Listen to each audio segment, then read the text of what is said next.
And let's go. Alright, what is up, everyone? Hey, Derek. Hey, Jelly. How are you doing? I have the McBelly. Machiavelli, what? Did you get Mackers? I got a Macca's. Nice. Do you get that? This like rotting condition in the belly afterwards from the whatever's in. Yeah. Oh my god, that is the best Either known as the description I've McBelly heard ever. ever. Or the McDeath. It used to be worse, to be fair. Like you're too young, Snow, to remember this, but boomers like me remember like mid to late 2000s McDonald's before they kind of cleaned up their act a little bit and started putting more actual meat in them, and they started like claiming that it was 100% beef and whatnot. But before that, they got in a bit of trouble, and like, yeah, they never used to claim that it was anything close to meat. And if you had a McDonald's back in those days, you were comatose for like 2 weeks afterwards. Yeah. I am glad I don't remember those times. I really am. But yeah. The wild west of fast food. The wild west.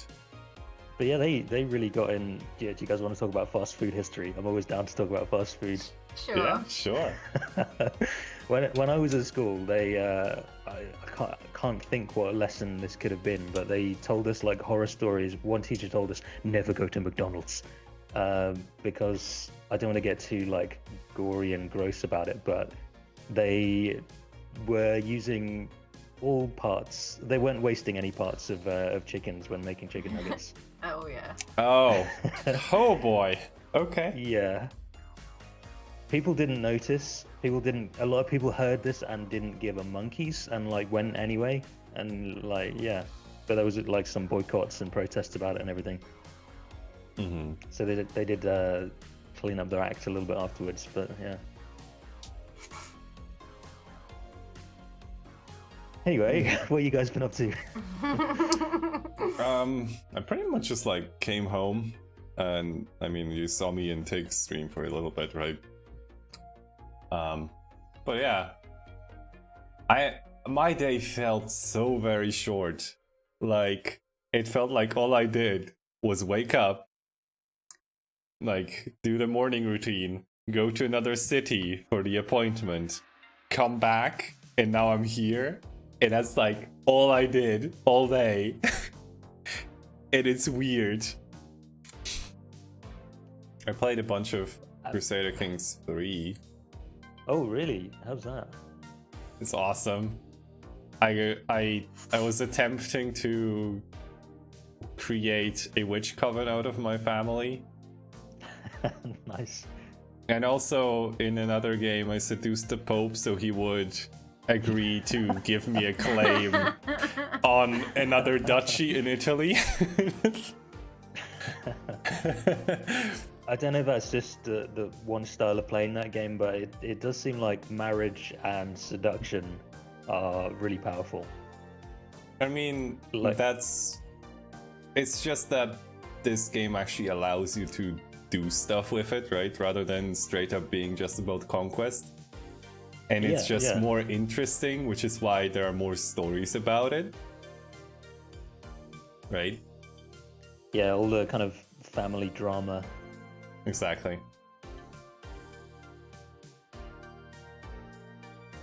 I mean, that's the beauty of those games, though. I tried to play Crusader Kings 2 for a bit, and Mhm. I couldn't really get my head around the mechanics. It was just like too much of a learning curve for me.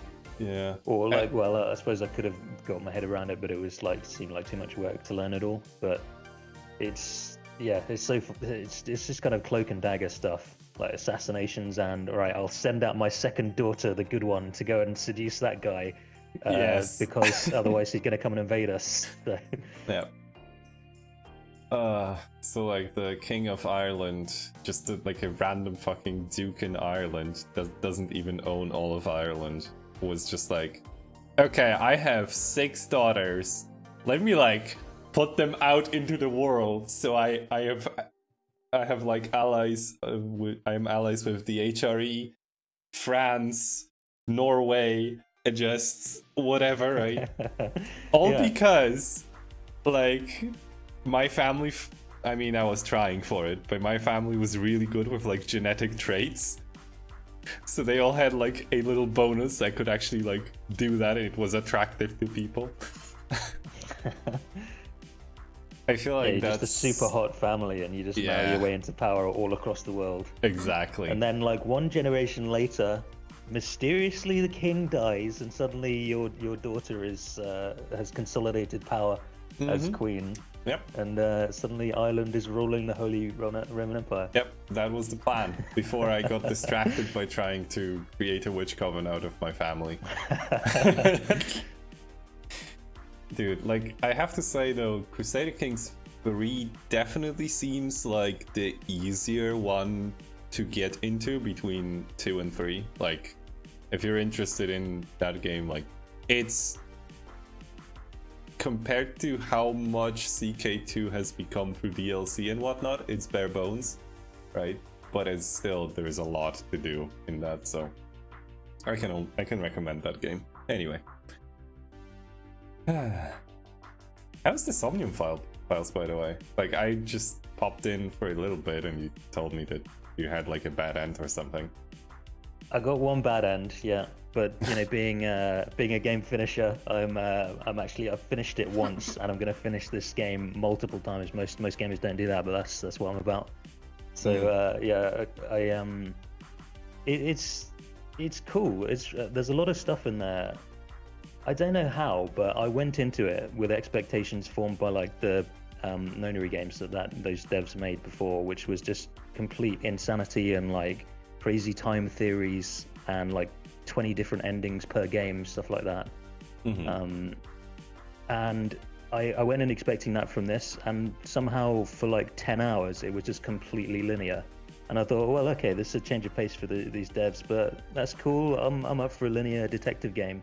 And then like 15 hours in, it's like, nah, actually there is a lot of timeline shifting in this, and there's multiple endings, and yeah, changes, choices you make determine what happens. And so I was somehow taken by surprise by the thing I was completely 100% expecting before I went into it.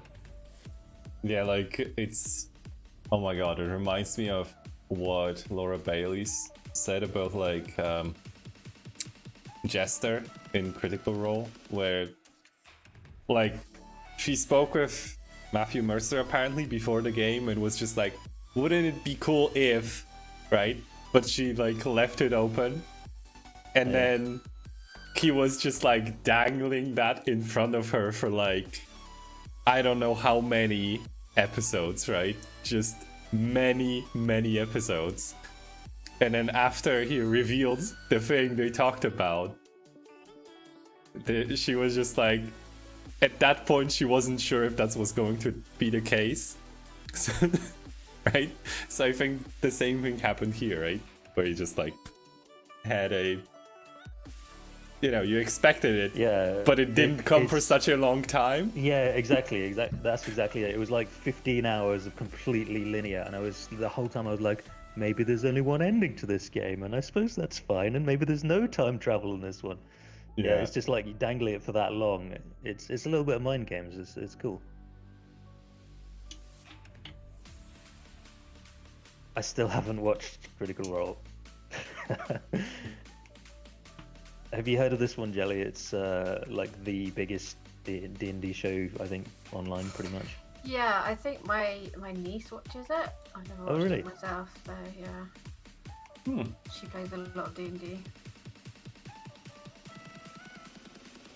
Nice. She's one of those weirdos who plays D&D in real life, though. I've still never done that. Have you done that, Snow? I'm guessing you must have done it at some point. Yes. Back in the days. But like, you know, I am one of those weird people that is extroverted and plays D&D. Yeah, a rare beast. So, yeah, absolutely, I have played. I am weird. Honestly, I am weird. I am an extroverted IT person who plays D&D.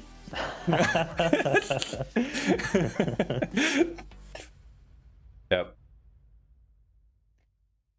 I guess there's more and more, like with your like inside out knowledge of D&D, that's definitely super unusual, super uncommon. But I guess these days, partly like because of Critical Role as well, a lot more people that you wouldn't necessarily have expected.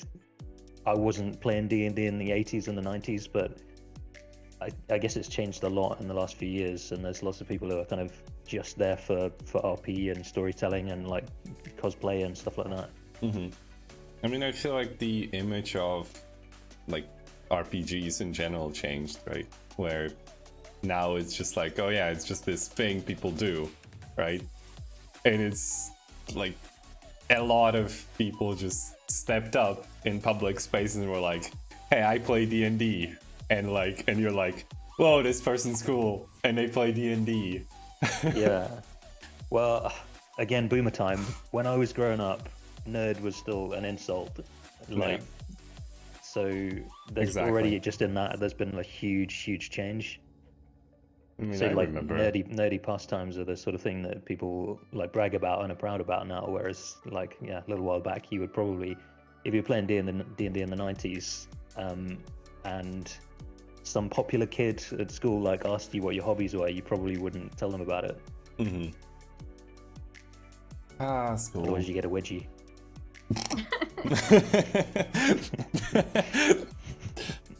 But yeah, I remember when nerd was an insult, right? And then at some point it felt like people were like, you know what? Fuck you all. I am a nerd.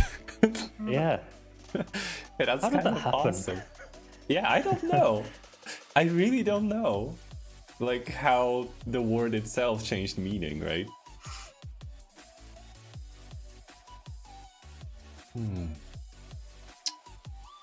I'm just kind of talking to you and jamming to like the music that I've heard a lot over the past few streams, but it still gets me hyped. I'm gonna unmute to listen for a bit so I can bop along. I mean, technically, I can just like Oh route god, it. I heard my voice. Ah! Mute, quick! No. Yeah, I mean, technically, I could just route it through to my mic and just mute the normal output on stream if you want me to. That's alright. Yeah. It's just like EDM stuff, and I don't know, I've been into electronic music again lately.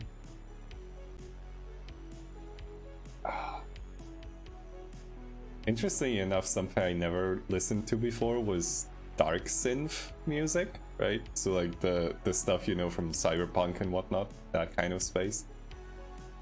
I've consumed a lot of those playlists recently. Can you DM me one or two of them? That sounds like something I would love. Like every time I watch that kind of film, I'm like, oh my god, this soundtrack. Yeah, hold on, let me see, right? I need to look through some that is that is a good point. Music in general is nice, agreed actually. Dark Wave as well, Divine. Dark Wave, Dark Synth. Didn't know. I've been like, it's one of these sorts of things where you just got to know what it's called. You got to know the word to search for. I've been Yeah, I'm searching going like to synth just- wave and retro wave and chill wave. Like, I've searched like a dozen different waves and not the right one. All the waves. Yeah, Have you searched Outrun? Outrun. I don't know. Yeah. But what is up, Phil? How are you doing today? I'm good, man. I'm very tired. I woke up like 15 minutes ago. Well, I woke up at like 6 o'clock and the dog was barking. And then I went downstairs and said, hey, stop barking. And then she did. And I came back upstairs and went back to bed. And then she started barking again. So I just like, Actually, I show put of the hands. blanket Who over is my tired? head. Who's tired? I am. just awful. I just feel like I'm tired all the time. Ugh. Yeah. Have you tried Cyberwave, Dirk? No.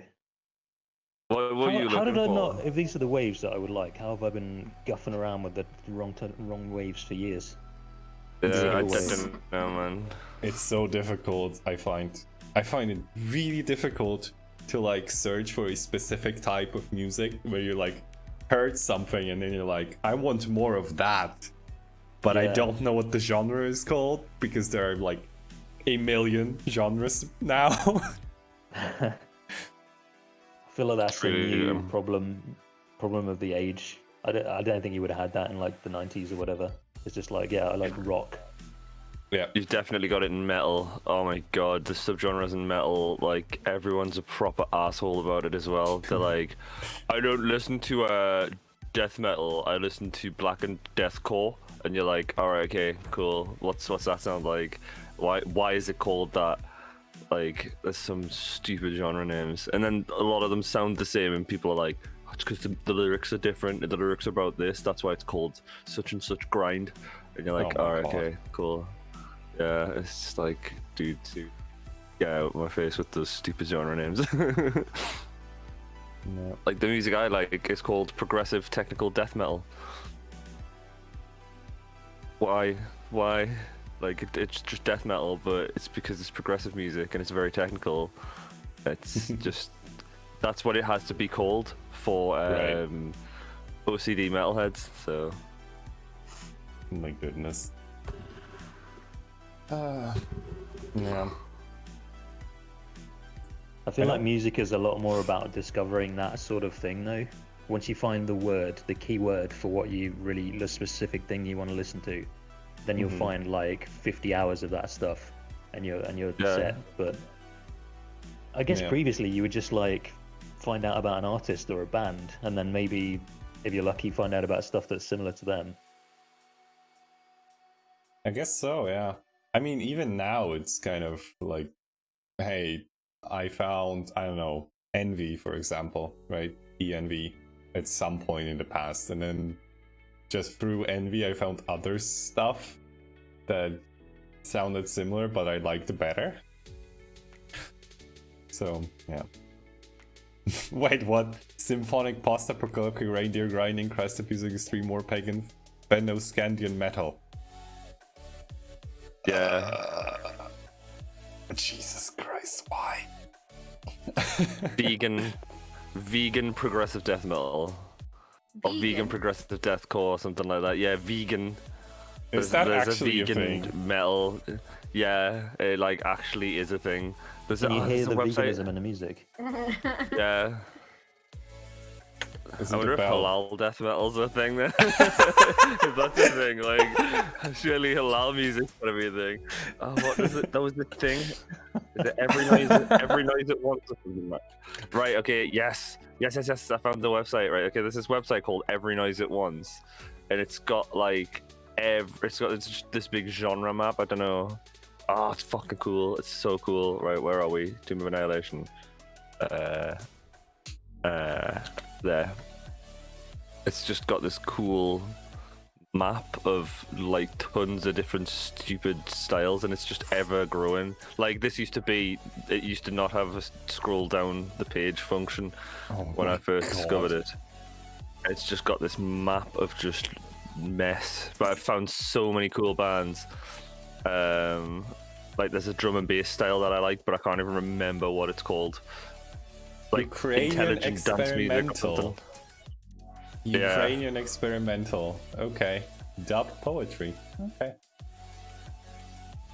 What Oyun the hell? Havasi. Corridos Cristianos. What is this? If you click on it, I don't know if you. Yeah, if you click on it, it plays an example of what that music sounds like. So Birmingham hip hop, Gruperas Immortales, and these are all supposed to be like closely linked to each other. Mm-hmm. So Really it's like a tree, kind of. Yeah, I think it's meant to be, or it was at one point, but now it's just gotten so out of hand that it's just like I don't understand. I'm gonna have to look at this site after stream. This looks awesome. Yeah, everynoise.com. Yeah, I mean, just put it in chat because we were talking about it.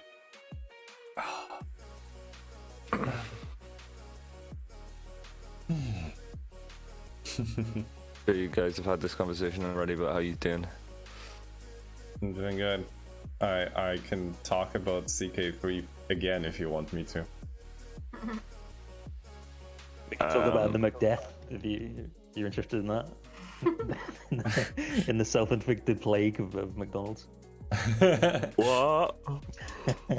So you missed all the cool stuff, Phil. Oh Seriously? no. This is why you need to be here early. I'm sure Dirk will have gone, oh, that's an interesting conversation topic. Maybe I'll write that into Tomb of Annihilation and I'll find out about it when I touch Add a puzzle. disease that's only Oh gained by my eating, god.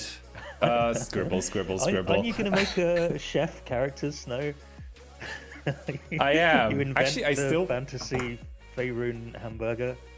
Oh my god. I still forgot, by the way, to like give him a bunch of rations so he can actually cook. Yeah, I saw that. That was a notable thing missing from the character sheet. I guess Maybe, you know he doesn't have. Actually, as a chef, you might not like kind of pre-made long storage rations. You might be all about fresh. I mean, yes, but I was just going to represent just, you know, ingredients of various whatever, right? As rations and just use that. I think that's going to be easier than actually doing anything else.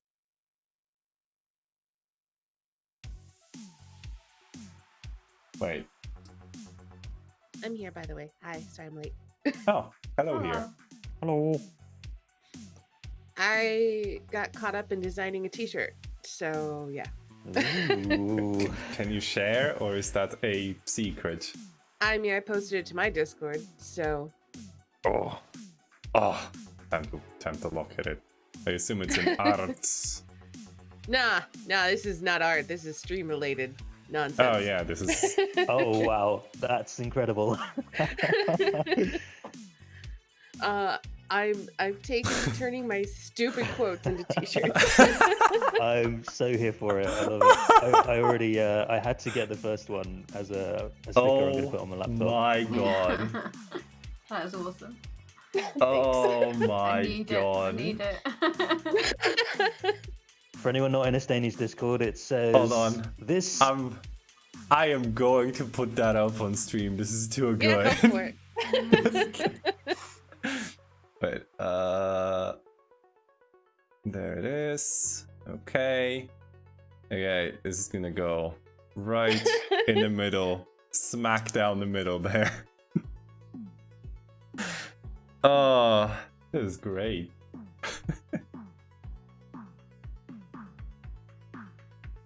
I've just murdered him. It's not a big deal.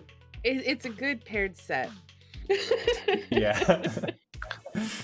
Corporeal flashback can die. What were we even talking about? I was talking about why we were afraid of heights, and we want to protect our delicate meat bodies. And so it's like, no, this, like, in VR, we still are tied to our meat bodies, and this corporeal flesh bag can die. So we're still must have scared, had- even if it's not real. You must have had another really good quote at almost the same time then, because I remember you saying something like, "Oh, we have to protect our delicate meat bags," which is like, our just a delicate good, meat good bodies, motto, yeah. good motto for life. Yeah. I feel like that is a quote that HK47 could make. I I mean, was just thinking that. I feel like corporeal flesh bag, or flesh bag I definitely got from HK47, and Yeah. referring to our physical bodies as meat. So, because he called people flesh bags and meat bags, so. Yeah. AI Staney confirmed. AI Staney still confirmed. Anyway. It's not a problem. I'm not gonna murder all humanity. Just Why would you people who even don't play suggest D&D with you. Also, why did it sound like there was a ... There was yes? a bot after that, yeah. Speaking of murdering all humanity, Oh, Huh? well, Oh, music good stops segue. right there. And I suppose, in that case, I shall give the word to you, Derek. Also, music and stuff, right? This is all in your control now. Go.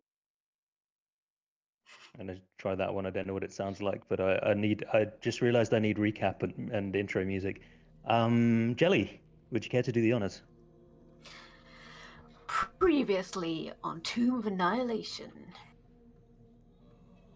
Having destroyed the feeble zombies that were blocking the door, the group entered Papazotel's tomb. Ava cautiously instructed her own zombie to try and open the bronze sarcophagus, but the moment he laid his rotten hand on it, several gory cauldrons brimming with a vile brew of humanoid bones and viscera began bubbling violently, and animate skeletons began to clamber out and attack. The combat strength of our heroes once again prevailed, despite the vast number of skeletons and the powerful beams of destructive energy being fired from a bronze Chelton spear at the back of the chamber.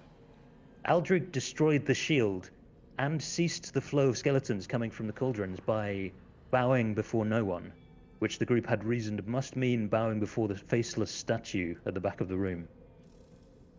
Inside the sarcophagus, the group found an amulet, which turned out to be a powerful magical artifact in its own right, but which was also possessed by the spirit of a dead god. Probably Papazotel themselves, as Ava and Gramey reasoned, based on the shape of its bones. It swooped towards Ava and demanded that she allow it to enter her mind, but she resisted, unsure of the nature of this powerful spirit. Then, heading back up to the first level, the group entered a corridor which contained a powerful magnet, a trap that threatened to destroy all metal equipment on contact. They, however, managed to avoid destruction of anything valuable, although Gramey was unceremoniously and painfully flung across the room by the magnet more than once. She then detected two secret doors, the first leading to another chamber containing a sarcophagus.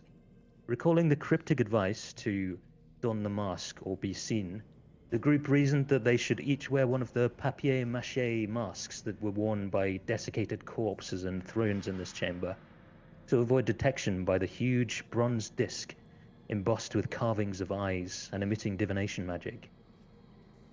Although there was a palpable tension and dormant danger in this place, no traps were triggered, and the corpses remained inanimate. And the group, with the strength of Gramey, Ava, and Helby combined, threw open the ancient sarcophagus.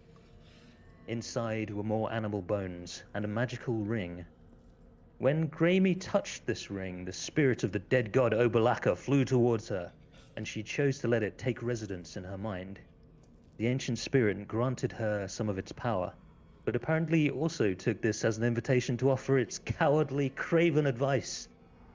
Meanwhile, Aldrig investigated a magical fountain, first trying to offer a coin and make a wish, and then deciding to drink from the fountain's waters. The currents of fortune were not in his favor, however, and he was immediately afflicted with sight rot, a dreadful disease which would have left him blind in a few days. Ava, however, recognized and purged the infection before lasting damage was done.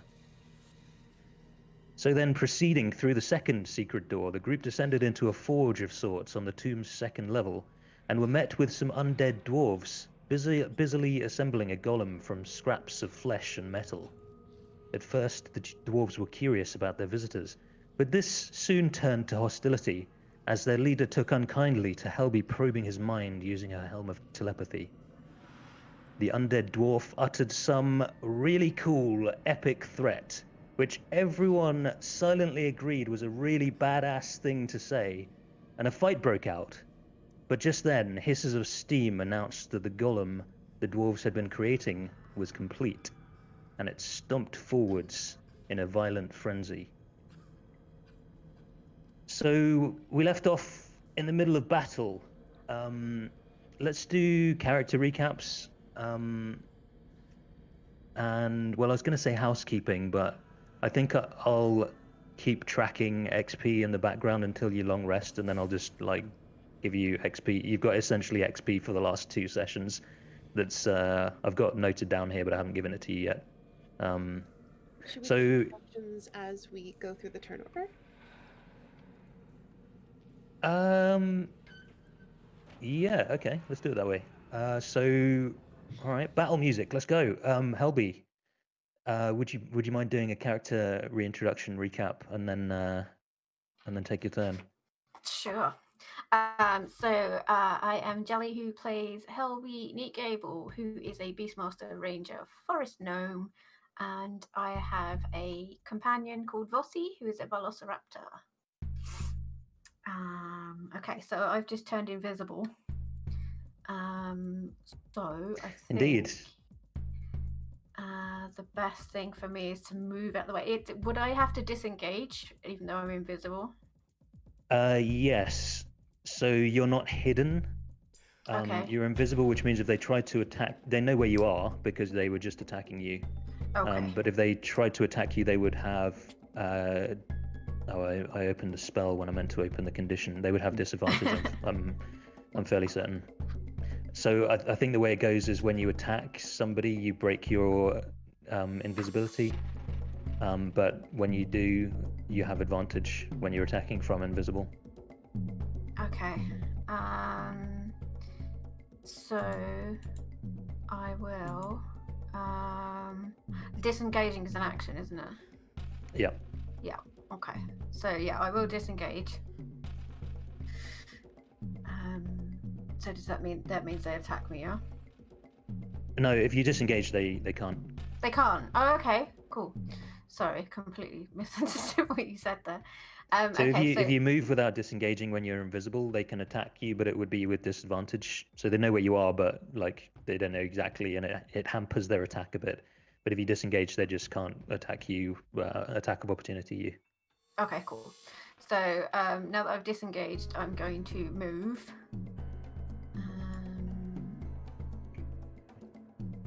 Yeah, I'm going to move to here. And then can I use my bonus Hey action Jelly, to can I dash? show you something really awesome What? that you're gonna enjoy using for the rest of your career with Roll20? Go for it. If you pick up your token by holding left click, keep kind of holding it, and then if you right click, that like starts a tracking line, so you can like measure your movement. And if you like right click again, it like drops a waypoint, so you can measure like how long it takes, what the distance is between points. Oh, You can. that doesn't work for me. That's weird. Okay. It used to be space, I think, but I think it's always right click. You got to be holding your token, so holding left click and then you right click to start it. You can also use Q if you really are inclined to do so. Okay. Cool. Anyway, I'll have to we play can. with that later. Yeah. It's not working right now. I can't get it to work. No worries. It's easier to measure as you move doing Oh that. yeah, that would be awesome. Because it stops you having to change to the measuring tool and then back again. Oh. Anyway, sorry, you move to there. You disengage, move to there. Yeah, and then can I use my bonus action to dash? Yes. Okay. I've forgotten. How long does the dash give me? Is it half my movement or? No, you get another move, so another 25. Oh, okay, cool. So I can move. I can move past other people, can't I? So okay, Yep. cool. So I'm Go gonna through the move to legs. here. Through the legs, yeah. Do you like bump Grammy on the way? And then yeah, that's my turn then. All right. Aldrich, character recap and then your turn, please. No, you actually. I'm Dirk. I'm a level 4000 DM. I have 9,999 hit points and immune to all damage, except emotional damage. Oh. Sorry. And fun damage. Go ahead. We don't have to Yeah, beat him. You smell, Dirk. Yeah, I do emit an aura of Smell like within feisty 30 pumps. feet. You have to make a con save. Yeah, like a ghoul. Just like a stinky pump. I'm Phil. I'm playing Aldrich Mur, who is a protected ASMR warlock, and I've gone with Celestial Pact, Tome of Ancient Shadows, Tome Pact, and I'm going to Eldritch Blast. On the big fleshy boy. Yeah, he's hexed as well. Yep. Okay. Hex. Okay, that all. Just let me double check. All seems to affect him as you would expect, and it certainly hits.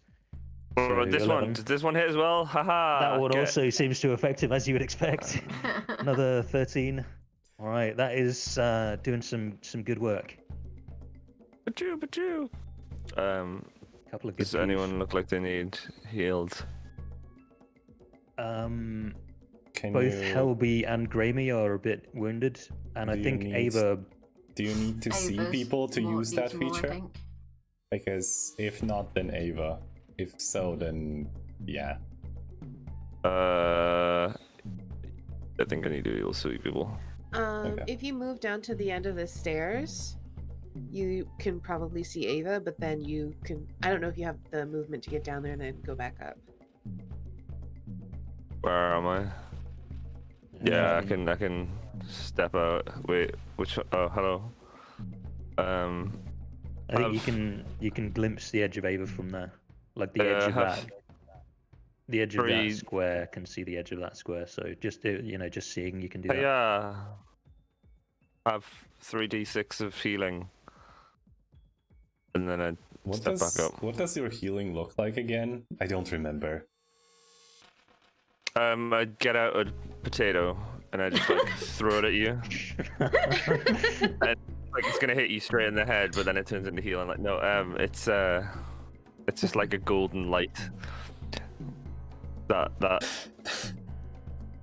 kind of like I kind of wave my hand in your direction, and it's like a golden swishy light, like golden hairs flowing from a window. Rapunzel's hair. There you go. Oh my god. And now I just have the image of a potato flying through the air and exploding into just light. Oh. Anyway. Sorry. Is that everything, Phil, on your turn? Yeah, that's my turn. Okay, I'm Phil, by the murder. way. Murder. We got a Murder, little murder. we got a little Ecorino, by the way. So these two boys are going to murder Vossi, actually. No. So that is a miss. And then he's going to attempt to drain Vossi's life. Will hit for 13. Okay. And Vossi needs to make a con save. Okay.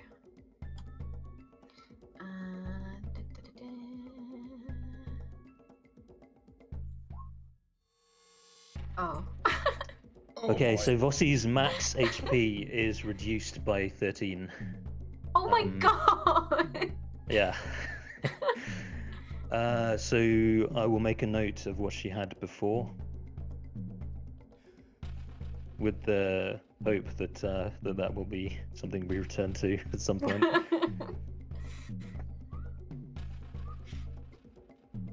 I have to say, that is a cool effect now that I like read the second paragraph of that. Yes, it might be worth. Well, I'll read it out loud for the stream as well. A humanoid slain by this attack rises 24 hours later as a zombie under the Tomb Dwarf's control, unless it's restored to life or its body is destroyed. Can have no more than 12 zombies under its control at one time. Oh my god. Zombie Vossi. Well, Vossi's not a humanoid. She's not a humanoid, luckily, Oh, that's because true. Oh, yeah. fortunately for her, because. Oof. Oh wow. What? Wait, how come that did? Huh? You click on a thing and it did something you wanted to, but you don't know how. It only Wait, rolled. wait. Can you guys see that? Because Am I rolling to myself? necrotic, yeah. I can't But it see didn't do anything. any- I can't get into the game. It didn't do Oh, no. any piercing damage this time. Oh, hold on. Oh Life no! drain. Wait! The first one. Oh my god. Okay, I thought this was doing some like bludgeoning, piercing, and necrotic. So the first one did 8. So Vossi should have 5 more temp and max and actual HP. Okay. I did 5 too much. I used the crit damage, so she should have 18. Yeah. She's got No, 20. Right? Sorry, 28 normal max HP, 20 max HP now. All right.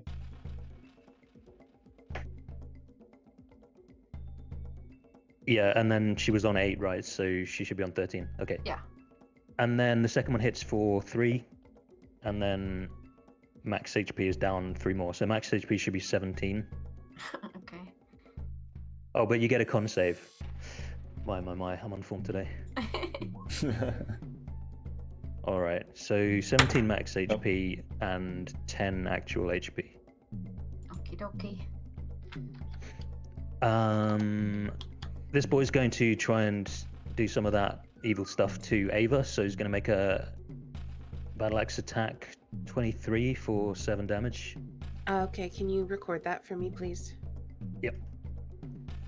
And then it's going to try and drain the life from you, but fails. And then this fella is going to come for Gramey. So going to swing a battle axe 20 for 3. Yep.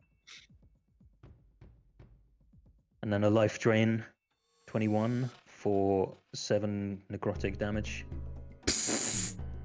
which reduces your max HP by 7. So please make a Con note save. of what it Con normally is. Oh, It's okay. I'm behind. I'm watching it on the stream. dokie. right. So 27, and then where is the HP modifier? No. Okay, I'll just record it in bio. Okay.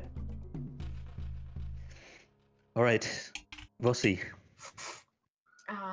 Bossy's just gonna try and claw the guy in front of her. Okay. Find her sheet. So they're not undead, are they? They're just normal. These Yes, guys. they are undead. Yes. They are undead. Okay. Claw undead. That is a hit for 9. Okay. Now Vossi's attacks do harm it, but not as much as you would normally expect. Yeah. Okay.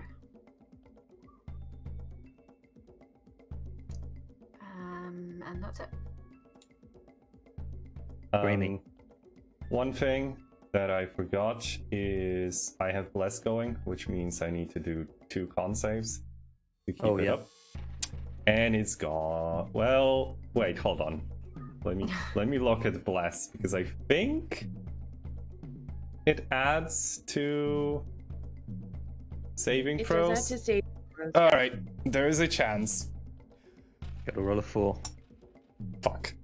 Okay, it's gone. Well, It was so a nice idea while it lasted. thanks. Well, in any case, we see Gramey, a red tiefling, with a sword in one hand and a component pouch in the other. She is the physician of the group and the rogue, and also a little bit of a cleric since last time, really. All right.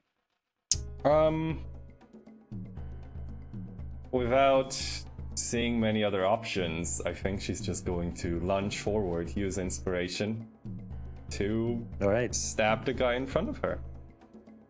Oh, I mentioned in the chat between sessions everybody has inspiration. I marked it on your character sheets. Oh yeah, cool. Awesome. So this is advantage 14. Just enough. All right, so that is magical. How much? 18 piercing damage. 18. All right.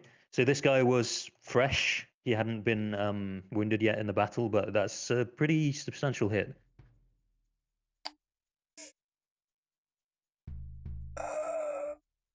Right. And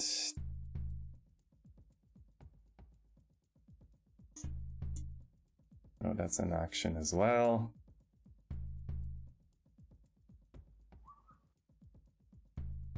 I'm like thinking if I can use the alchemy jug to get acid and throw it at him in one bonus action using my feature, but I'm like,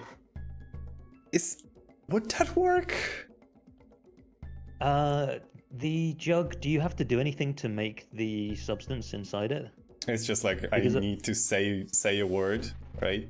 And then that's like using it to create acid. So I guess I think that's an attack though, right? That's an improvised attack rather than using an item. I think like pouring mayo on the floor is use an item. Throwing acid in somebody's face is an attack. All right, fair enough.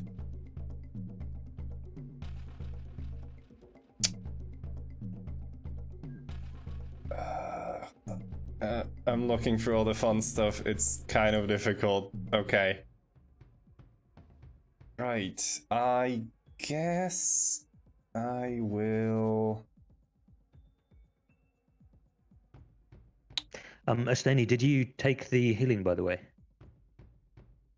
You were What healing? supposed to report that, I think, because yeah, he's not in the game. They give you 14 health. Can't connect to the Yeah, I can't connect, so I haven't done anything. Oh, okay. Got it. Well, I suppose I will. Shit. Okay. I don't think. Okay, I think what I'm going to do is I will use I will drop my component pouch on the floor as usual.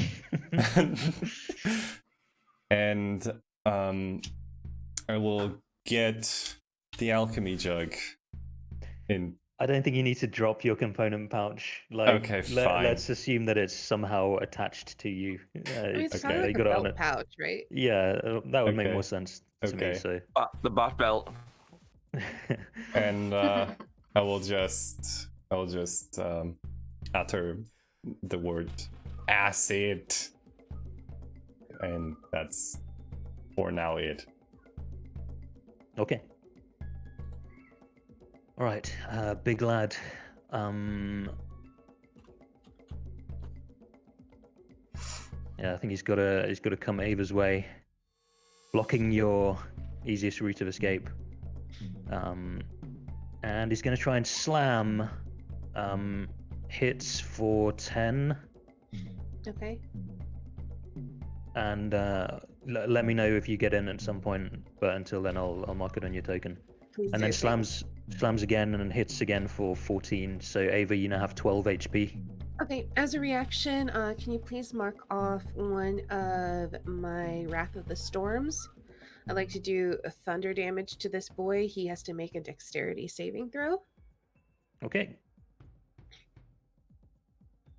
I think it's DC 16. So 0 doesn't succeed. Okay, I think it's a 2d8 thunder damage, and I'm gonna push him away from me 10 feet. Okay, so rolled 8.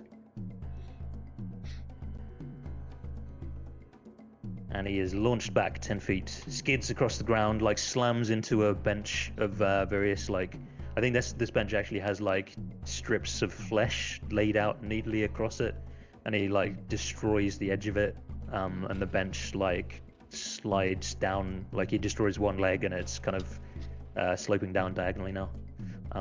Anything else, Ava? I mean, that wasn't my turn. Anything else, Tomb Dwarf? No, thank you, Dirk. I've finished. I only have multi-attack. I can only do 2 attacks. But, Ava, it's now your real and actual turn. Could you do a character recap? Yes, absolutely. So, Ava Windreaver, we see her currently covered in blood and bruises. She is a very tall half-orc lady. She is a cleric. She has the symbol of Astitia emblazoned on her breastplate and her shield. She's not wearing a sword, and instead she's wielding lightning. I was going to remind you about that, yeah, because you put a lightning thing on your token to remind yourself you have cool lightning Oh, up. I need you to make 2 Constitution saving throws for me. Actually 3, because of I took 3 sets of damage, right? Oh, for you, right? Okay. player character sheets. 1, 2, all success. Okay, fantastic. First thing I'd like to do, those 2 tomb dwarves that are down by Vossi, Yep. I wanted to point just behind them and call lightning on them. All right. Left they and then need- right. Deck saves They need coming to up. make dex saves, yep. 14 and a 15. Neither is sufficient. Just regular lightning damage, I think. Can you just click the call lightning thing on my spell sheet? Okay.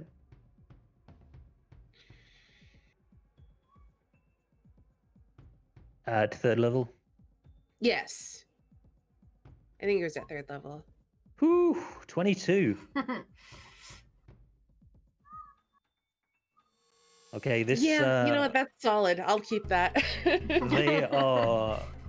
So yeah, I mean, you figured out already the other guy like absorbs this shit. Seems to power him. Not so for these boys, and they are both smote.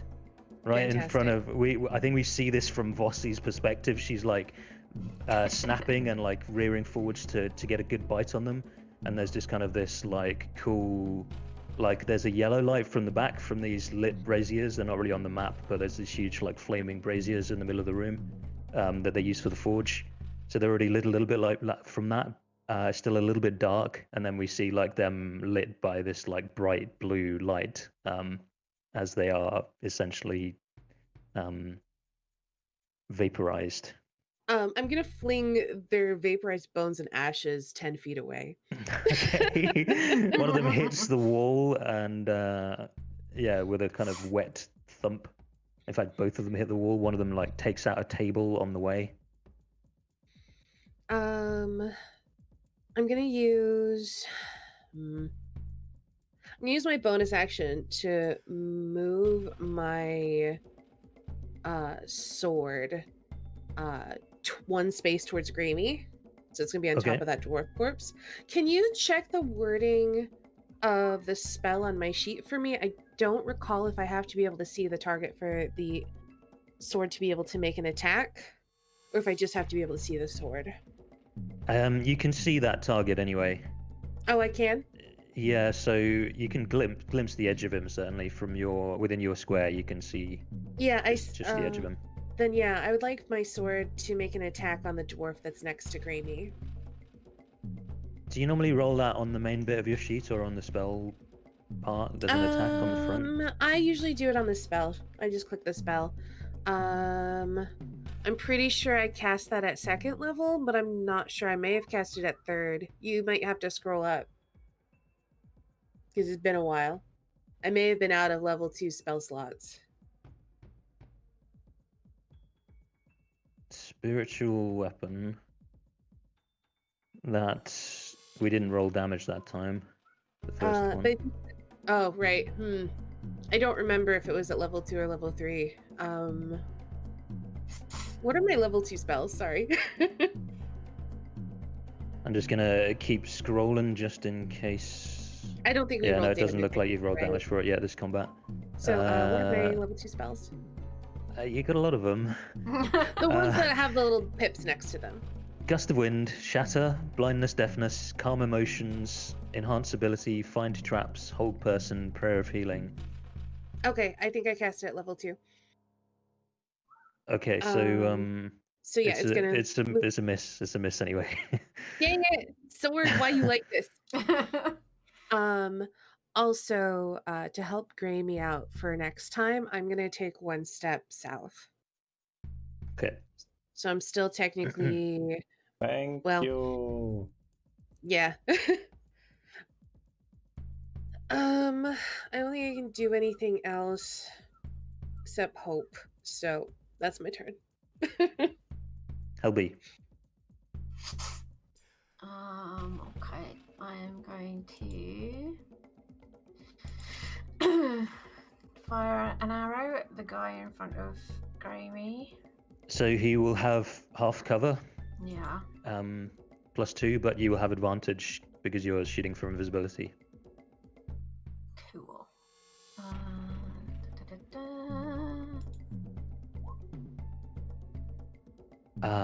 That is a miss actually. Oh. Okay. In which case, I will then use my movement to just go back two more rather, just to get out of the way. And that means I'm not invisible anymore, doesn't it? Because I've attacked. Yeah. Yeah. Cool. Yeah, and Vossi's not close enough to bite, so yeah. Okay, that's me done. Aldrich Mer. Hey, it's me, Aldrich Mer. I'm gonna do this. You. Oh wait. I'm gonna move Hex onto this guy. Bonus action. Okay. And then he's gonna get blasted. Pachoo! No? A miss. Oh. And a miss. Oh boy. Oof. Anything else? And then no, that's it. I can't bonus action anything because I moved text. Oh, that's sad. Oh well. Okay. You hate to see it. It's not good time in the fight to all start rolling bad.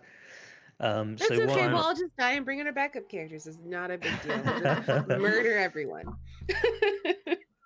So, and by the way, like the nature of this room and the nature of this this creature suggests that these aren't nice dudes.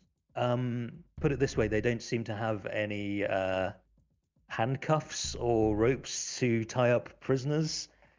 They don't see. None of them look like they're looking for an opportunity to knock you out. They're gonna harvest our bodies to make more golems. I get it. Bingo.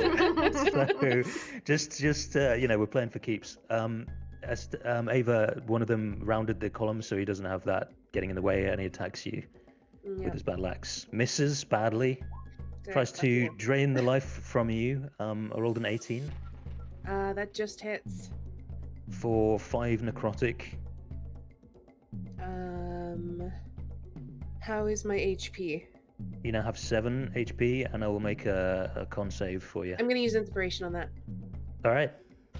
Marking it off. Click. And a Constitution saving throw. All right. You made it. So you take a temporary damage from it, but you retain your normal level of strength. I need to make another Constitution saving throw for my lightning bolt. Okay, coming up. Okay, down goes Cool Lightning. All right. It's not that useful anymore anyway. Yeah, that's true. Yeah. The other will try to kill Gramey.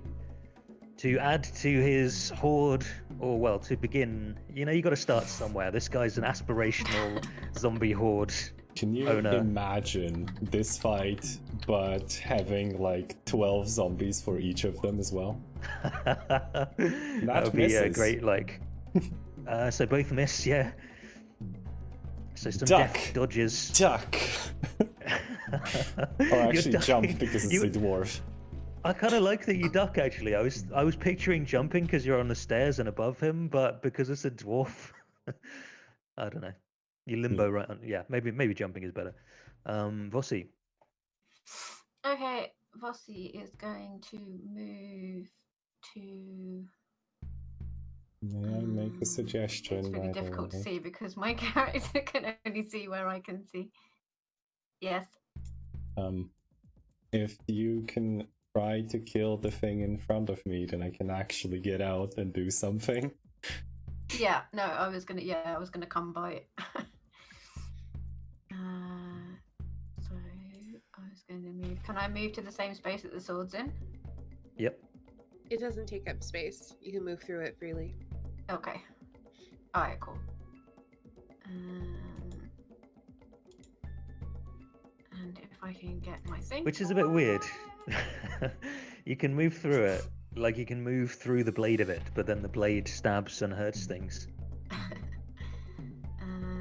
So we're going to bite him. The one in front of Gramey? Yeah.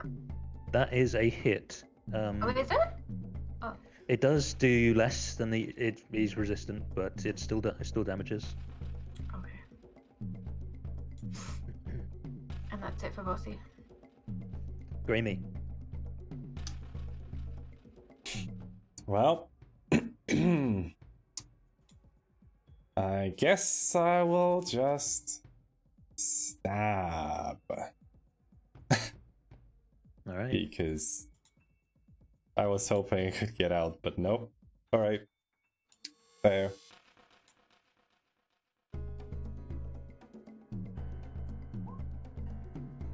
Oof, that's a miss. Well, fuck it. I'm going to drop the alchemy jug on my foot and put it down gently. And then get a regular short sword in my left hand and stab. Can't you Okay. disengage and get behind us? What? No. Why not? Does that hit? That does. That's 19 Holy regular moly. piercing damage. Okay, it's So- still pretty handy. That'd be 9. So 9. I assume Not because bad, resistances. Yep. Yeah, and he's starting to look pretty wounded actually. It's a good hit. And I growl at him. And that's my turn. And I guess like just, You're a kinky one, I see, darling. But now's not the time, all right? There'll be time for that when you're. So the big boy. Let's see. He's gonna have to attack Vossi as the main target that's in front of him. Okay. It breaks my heart, but here he comes. Slam. He misses. Misses. Slam number 2. Oh, that hits. Appears to Bossy be is down. hit for 19. Okay, so Poor Bossy. we have an unconscious Vosserino. Let's get the little KO thing. Thank you, Vossi, for being my shield. You're welcome. Ava, your turn. I will be your shield. And then jumps in front of you. Vossi the Valiant. Bonus action, I'm going to use my sword to stab at the undead dwarf that's in front of Grammy. Yeah, okay. I will. Yes, I now know. Someday I'll get in, I'm sure. Probably right when we're ready to end. I'm gonna try it from the front sheet. That seems okay. Okay. It misses. Why are you like this? I've got DM rolls going. I'm rolling 4s with you No, and it's funnies with me. sword. For my action, can you tell me how many spell slots I have left for each level? I certainly can. You have 4 first level left, no second level, and 1 third level, and no 4th level. Okay. Spirit Guardians. It's my 4th level spell. Yes. Spirit Guardians, okay. It does radiant I damage. totally read just- you the wrong blips earlier. I said they're the other way around because I have night mode on. So I thought that spirit- those were not my spells. what you have is augury, heat metal, lesser restoration, and spiritual weapon on your second level. Let's see. So spirit guardians at 3rd level. Yes. Nothing happens now. But on their turns, at the start of their turn, they'll have to make some saves and take some damage. There's no reason for me to move. I hopefully won't die. All right, I'm gonna designate. Oh, do they have to be people I can see, right? To designate that they can't be affected. You designate any number of creatures you can see to be unaffected by it. Okay, Yeah. then I'm gonna take a step south, look at my friends, cast Spirit Guardians, take a step north. All right. Ah, yes, there they are. Yes, that's what they look like. For some reason, I'm like, Dearest in the, Ishia. like I feel This like one, this asking one, and this one. everyone for like descriptions. I don't know why, but I'm just not going to. But yeah, I think I make eye contact with each of you as I'm chanting, and then I look down at Vosti between my feet, and then the spell goes off. These sort of like cold, silvery, goldy waves like wash out from me, and now I'm just surrounded by this aura of crashing spiritual waves. That's my turn. Best of luck.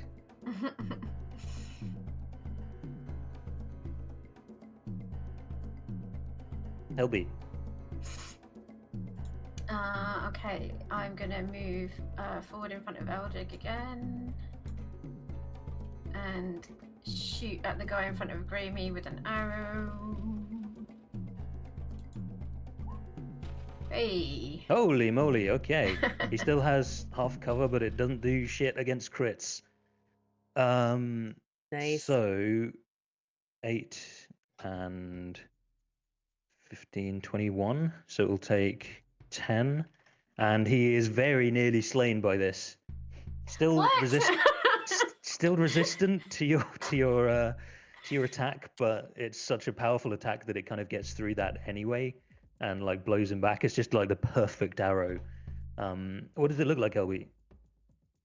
I think I would sort of just peek through Gramy's legs and just fire an arrow straight at his eye and just catch him straight in the eyeball.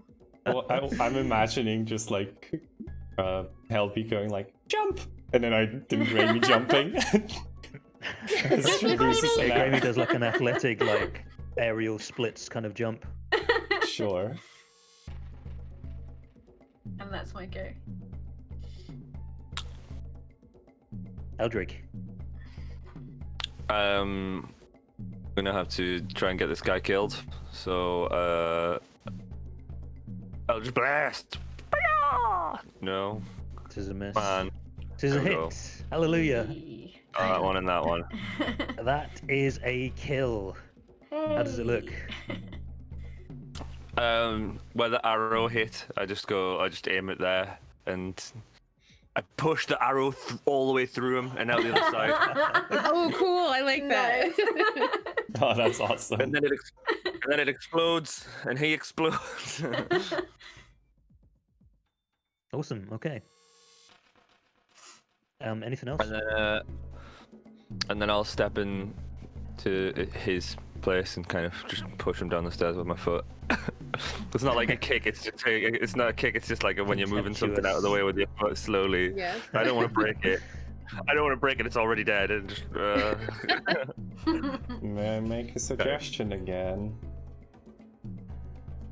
If you move like one more to the right, then there is no chance of us getting blocked again. Oh, in here. Oh no, like over. You Like stand where on the Rossi's pile. corpses. Yeah, Rossi's corpse is on top of the corpse of a tomb dwarf. Hey, she's not dead yet. Sorry. Rossi's Unconscious. unconscious body. Yeah. So you can And I'll just bonus action. do that. Yeah, sorry. Go. That's fine. I'll just stand here, and then I'll just bonus action. Oh, I'm so tired. Sorry. And then I'll bonus action 3d6 on your grill. On All right. Ava. Thank you. Sorry, I'm very tired. That's my turn. All right. Mr. Dwarf needs to make a wisdom saving throw. Yep, I think so. And Yes, an I used, 11. that's a fail. I don't know what damage it is though. 3d8. Probably radiant. Yeah, damage? it's definitely radiant. Okay. It would only be necrotic if I were evil, and I'm not. Just wanted to check. 3d8. And I assume fails and takes the full whack. Yes, he's taking the fall. 14. Okay. Seems to affect him as normal. And then he will try to kill you in retaliation. Mm-hmm. Kill you and raise you in part of his undead horde. He misses. Good. And he misses. Good. Fuck you. Hey. I give him the finger with my casting hand.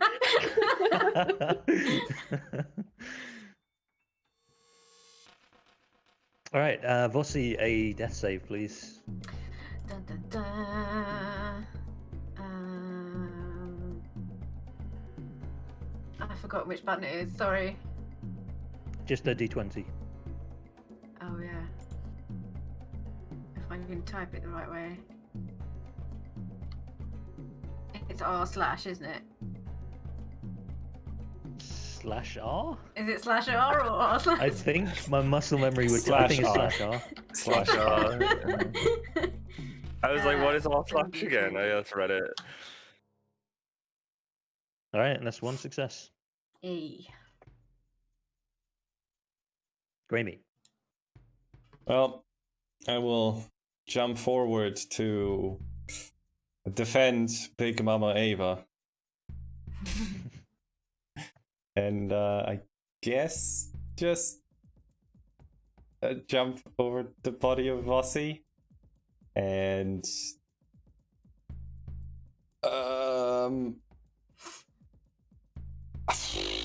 I think because Ava's not so good. Okay, I'm going to stab the golem All right. using a short sword. That's a miss, I It is. assume. Right. Then I guess I'll use another short sword. Even more so a miss. No. So this thing is feet, almost twice. Well, I don't know how tall Grammy is, but it's several feet taller than you. So you take a few like deft, fast swings with your swords, and they just they don't even scratch the armor; they just clink right off. Is there like paint on the thing that I can scrape off? Yes. Right, so I scrape off just a bit of paint, and then just look in horror up at the thing. That's my turn. Yeah, you're looking down at your sword for blood or something, and it's just pain. All right. After seeing this pitiful attack, he's going to try to kill you, Grammy. No, he's gonna make a wisdom save first. Wisdom save. He gets a 15. It's not sufficient. 3d8. Okay, 11 radiant damage. Seems to affect him as normal. Good. And he misses once and then swings again. Who's he attacking? Grammy right now. 22 for 12. Something I forgot before. I have Evasion? Evasion! uncanny dodge. So it's just 6. All right, nice. Nice. Ava, your turn. I'm gonna move the sword to the other side of the golem.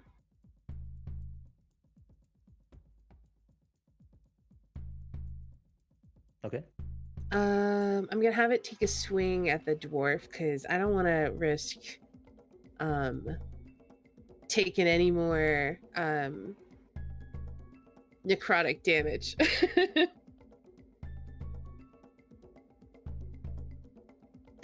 God, I'm still here, sitting here, like waiting for the roll to appear. So am I. 11. This one hits. Fantastic. Second level for 10 force damage. Very nice. Let's see. I don't think. Actually, what are my first level spells? How many spell slots of those do I have? I have 4, right? You got 4, and Cure Wounds, Detect Magic, Guiding Bolt, Healing Word, And my 2 domain spells? Fog Cloud, and Thunder Wave. Alright, hold on. I gotta do some quick Googling because I can't load in. It's so frustrating. Let's see. Could do that. Or, what are my cantrips? Like, there's one that's like a Sacred Flame, Thaumaturgy, Toll the Dead, and Word of Radiance. word of radiance. Let's look at these. I know which two I want to potentially use. Do you want me to read what one of them does? Or... I'm pulling it up. It's just being real laggy. I guess I'm having internet issues right now, which sucks. Yeah. Right. It's always one of us. Yep. This would be the time there it when we start like Fifth talking. level 2d6 or 2d8. I know that they're both fine with thunder damage. Okay, so I'm gonna thunder wave. I'm gonna or am I?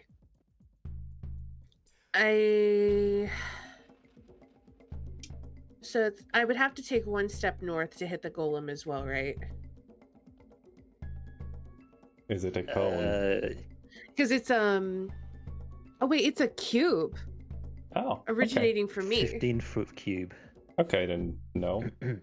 So yeah, I think I can hit both of those things in front of me, right? Yeah, I think.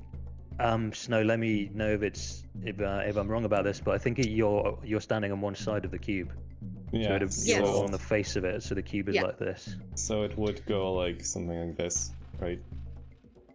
So this So would Yeah. be you can get both of those and nobody else. Fantastic. Yeah, I'm gonna thunder wave. I need Constitution saving throws from a dwarf and a golem, please, and thank you.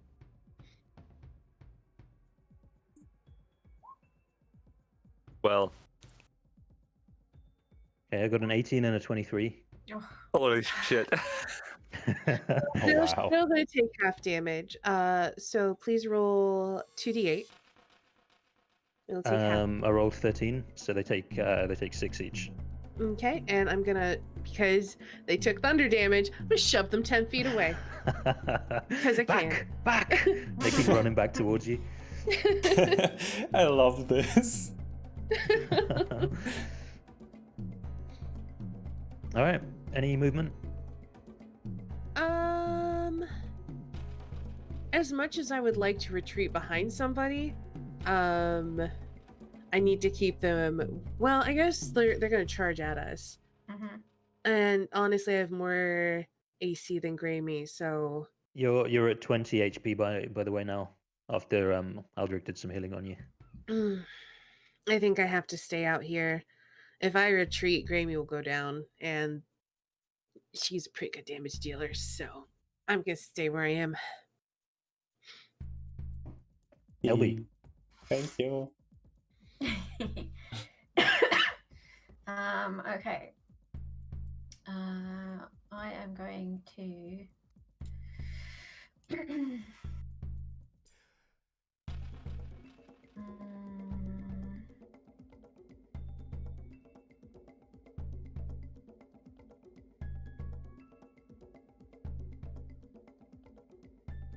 I think from where you are, you don't have a clear shot on the Yeah, on that's this what I guy. was thinking.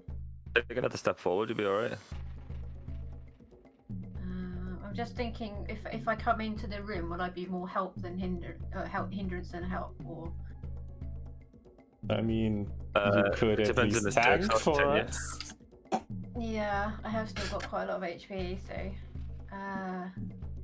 I'm totally not saying that just so someone else takes damage instead of me.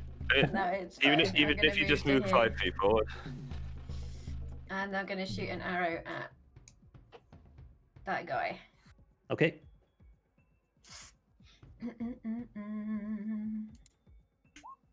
And miss. Awesome. Yep, tis a miss. Yeah, and that's it. Eldrick. I'm gonna cast Armor Bug at this. Yeah. And then can I move my hex from the dead dude somebody Yeah. else as a bonus action? Yeah, And then yeah. I'll move here. Who do you want to put it onto? This guy. Okay. And that's my turn. So this guy sees this bow-wielding gnome run into the room, and he's like, "Ah, it's not a bloody gnome! Come here, you little shite!" And then he makes a wisdom saving throw. Yeah, you're being peppered with water the whole time. Gets a 19. Half damage. So another 3d8. Mhm. All right, that is pretty nasty. So he's like being like thumped by spurts of water as he moves forwards, like knocking his shoulder back and like knocking his legs, and he's kind of battling his way through that, and then takes a swing at Helby. Misses, and then tries to drain your life, and I rolled another friggin' 1. Yay! Good. Damn it. They have missed so many times with the life drain. I suppose it's only a +4. Helby flips him the bird as well. He just like screams with annoyance, like this confirms everything he's always believed about gnomes. All right, Bossy, death saving throw, please.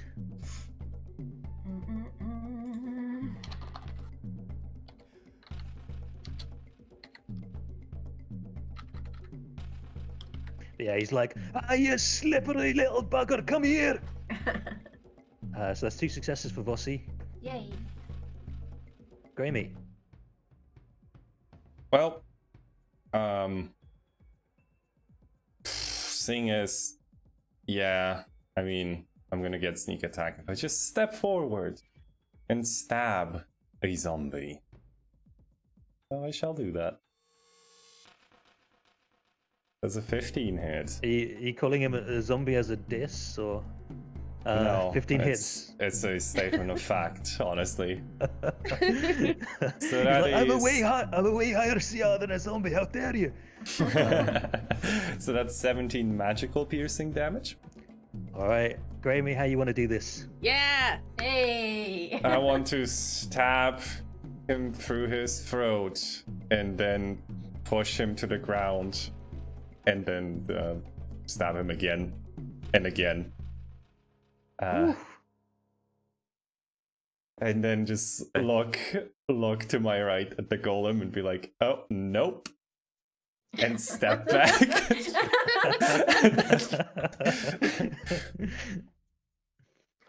Yep, All right. Was that everything? that was everything. Charges towards Aldrig Mer. And makes a wisdom saving throw. Makes a wisdom saving throw. Gets a 15. Not sufficient. 3d8. 8. Okay, takes all 9. Well, That's a really powerful spell.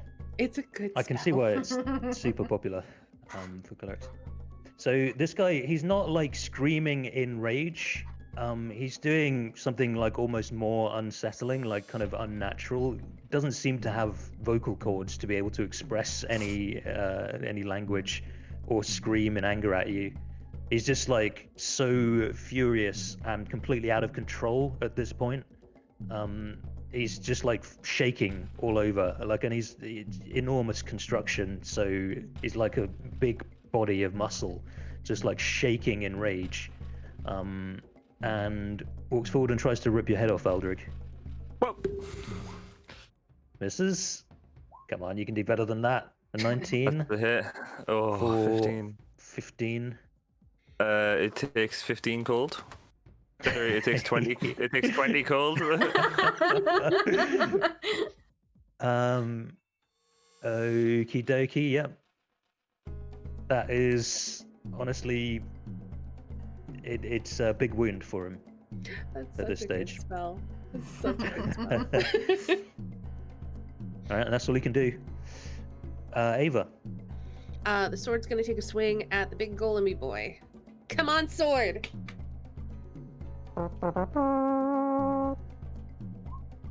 15, it misses. I was waiting for the.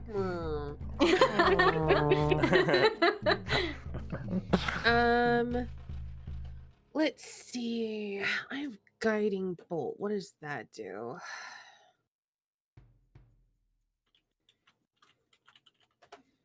I know it gives advantage when you know how much damage it does. Have I seen Aldrich? Did he ever have his hex on this golem? I think I did at one point, and I've moved it like 3 times. I think I'm gonna cast Guiding Bolt because 46 radiant damage is pretty good. So I'm gonna cast Guiding Bolt on the big boy. Obviously, the only guy left. It's a ranged spell attack. Okay. Misses. I was just about to ask, and obviously, I was debating, and you already rolled it. So go ahead and mark the spell slot gone. I was gonna ask if anyone want to give me their inspiration, so maybe I didn't miss, but probably was gonna miss either way. Yep. That's a 3 and Oh, a 1. there it is. Yep. That's really all I can do. So.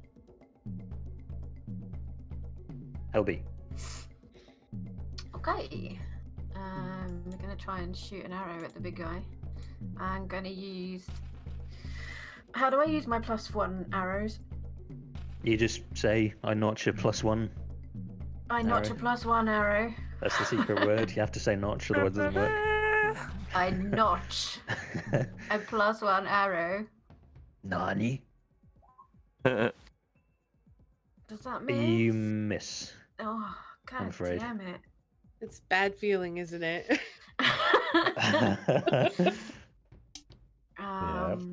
Okay, that's pretty much it then. Aldrich Mur. Okay, I'm gonna bonus action move Hex under the thing, Okay. and then I'm gonna take a run up. I'm gonna move away from him. Ooh. You trigger an attack of opportunity. That's fine. Here it comes. 24 for 15. Okay. You intended this, and- didn't you? You planned it. You kill it, you son of a bitch. Hey! Perfect. So go ahead, Phil. How does it look? I just like, I don't know whether to. I think I see something on the table over here. And I just forget that we're in combat. And I just walk off, and he just hits me, and turns to, like the cold goes up his hand and through all of his body, and he just turns to ice, and then shatters to the ground. Beautiful. And I go and pick okay. So pick there's up a cup some from the table. rancid frozen meat chunks on the ground. All right, well done, dudes. You may have noticed that was a bit of a tricky one. Yeah, Yeah. that was hard fought, especially Nicely done. not being able to use lightning. Ugh, I hate it.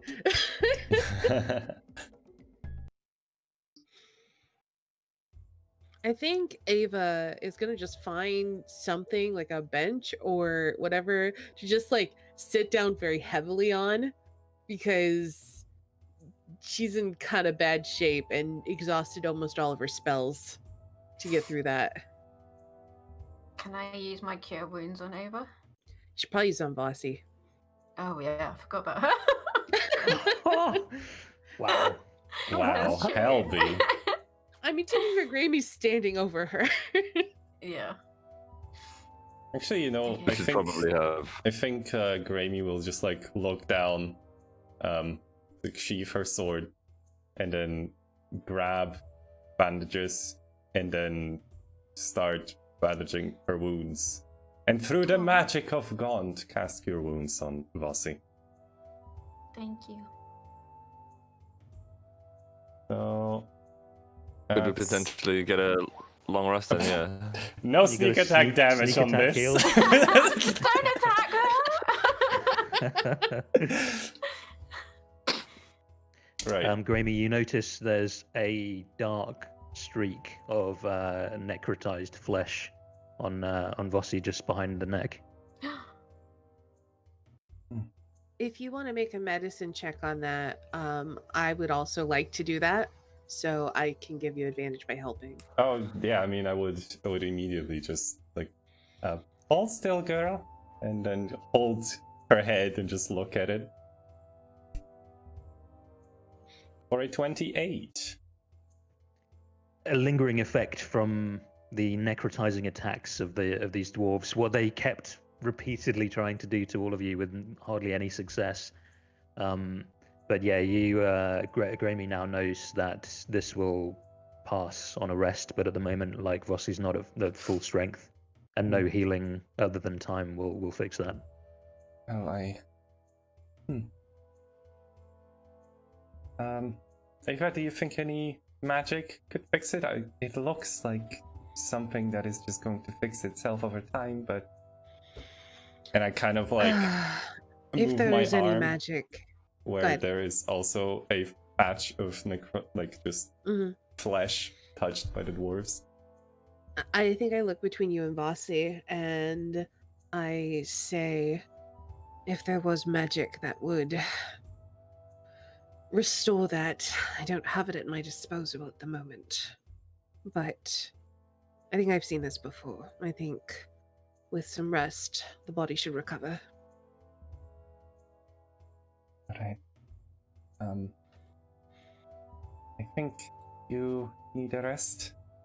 I just like look at you with, well, not entirely hard to look, but just like, you better listen this time. I think we all need a rest. That was hard fought. Well, find anything interesting, Eldrick? Oh. We should. We could have a long rest in here because it is a secret room. Maybe we can close the door at the top of the stairs. Well, I'm concerned about that door there, and I point at the one to the south.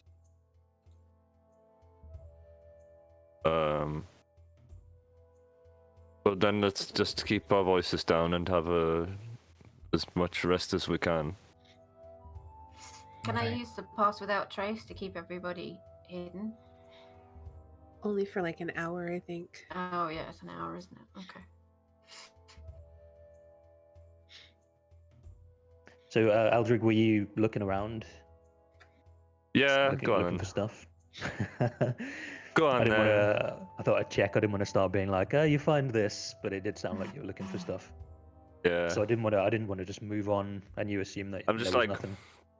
poking things. Like, look on this table. Look on this table. Inspect this bench. Look at what this stuff is. So it's mostly tools for the obvious purpose of constructing these golem things. But you figure out there's a bunch of different stuff which you could put together into adventurers' tools of different types. So you could put together, there's enough here to put together a set of thieves' tools, a set of artisans' tools, a set of alchemist supplies, a set of masons' tools, and a set of smiths' tools.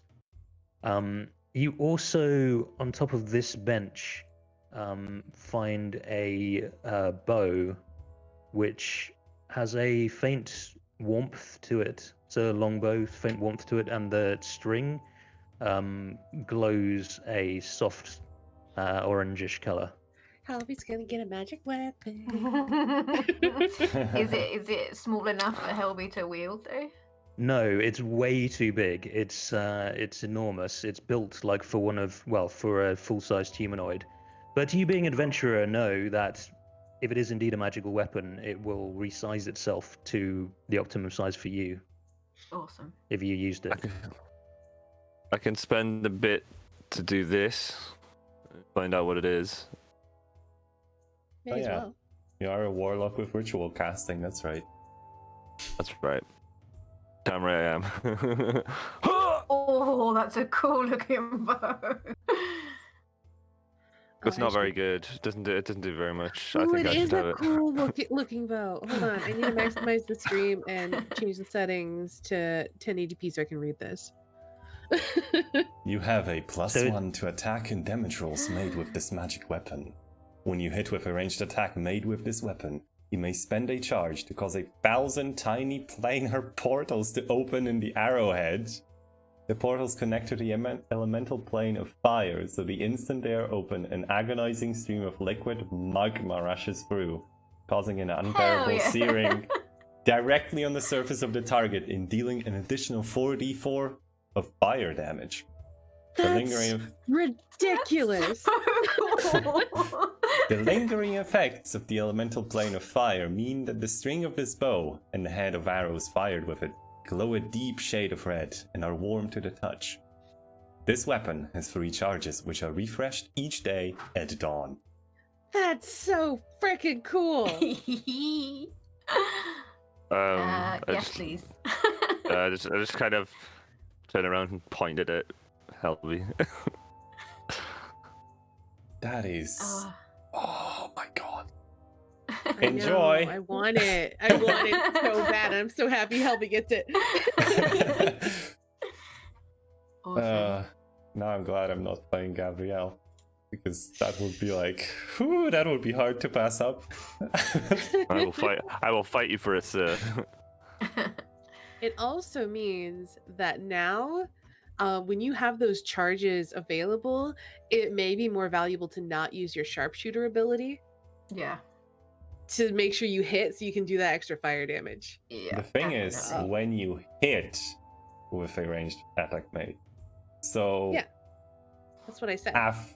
like you decide after it hits, it's Mhm. awesome. That's great. Yeah, I was just saying though, Yeah. like while the charges are still there, make sure you hit because then you do so much damage. Okay. Awesome. Oh, that's Helby's really like good. looking at it with glee in her eyes. Take it, it scales down. It just like goes whoop, whoop, whoop. Awesome. So I guess we are taking a long rest here then, right?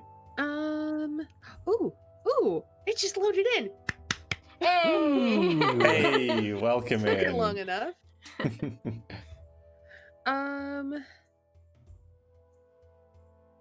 want to before we do anything, I want to inspect that door that's to the south. I don't want to touch it. I just want to look at it and like can you describe the door to me? Do I need to make any kind of check on it? It is like I'm not sure that you've seen that many doors in this place actually yet. So it's kind of a standard door. So it has some vaguely threatening carvings on it. It has like some skeletal figures, kind of like a Hieronymus Bosch painting carved on it in a relief, but it doesn't seem to be locked. I am frantically trying to find the thing that will tell me, because it's very important whether it's made of stone or wood. Stone. It's made of stone. There you go. Okay. It's a door. Can I check it for like anything weird? Like, can I do a perception check on it? Yes, absolutely. May as well. Oh man, it's gonna be so nice to roll my own things. Crit. You're know everything about the absolutely certain that it's not trapped. Okay. I think before we rest, I want to bonus action get my remaining zombies in here. They're gonna guard the door while we rest, and basically, try to hold it closed if it tries to open. Okay. Nice. So you said So I think there one are... will be doing whatever check that is, and the other one will be assisting him, so he has advantage on it. Yeah. Okay. Make a just in case. Make an athletics check, please, just with in them case. with these zombos. Okay, athletics. So that would be a strength check, because I don't think they have anything. So it's a strength check with advantage. 17. Okay, it's good to know.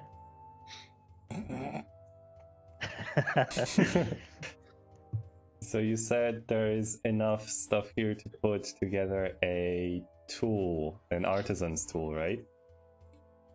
Yeah, I'll give you a long list of essentially if you're lacking any tools that you want. Artisans was on the list. Well, so artisan's tools includes painter's supplies.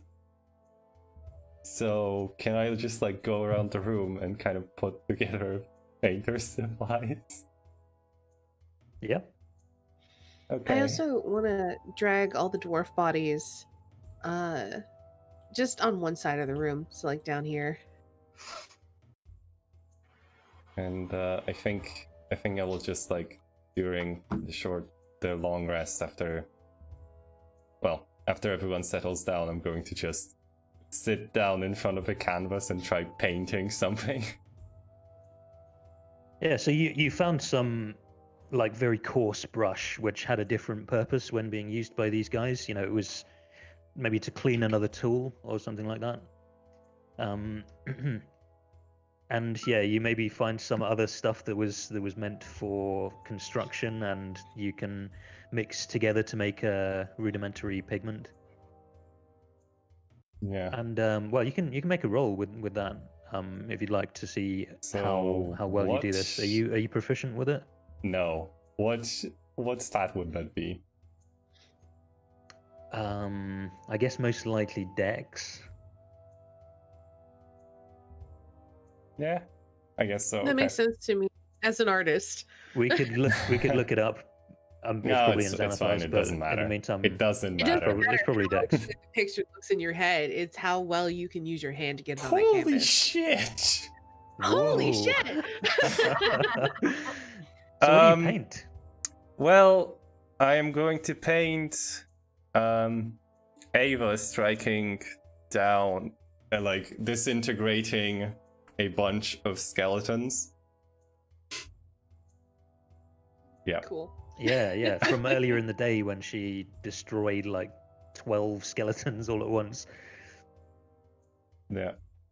And then it's, I mean, if Hey, I don't know if the rest is going to be undisturbed, so I'm just going to go on later. So I think Tim told us about this. The group of us were looking at this picture of somebody had painted of Papazotl's tomb, which is where that happened. It's Yeah. actually my desktop background now. I love it that much. It's I'm just really like cool. picturing there's an adventurer in it. You know, there's all the cauldrons with humanoid remains and viscera and whatnot, and then there's like 20 skeletons in the room, and I'm just picturing it slightly modified with Ava in the middle, like destroying all the skeletons, which is a pretty rad thing for Grammy to paint. Yeah. So, what are the rest of you guys doing in your rest time, in your downtime? I'm reading. I like just look over at the painting as well. I'm like, it is beautiful. Now go to bed.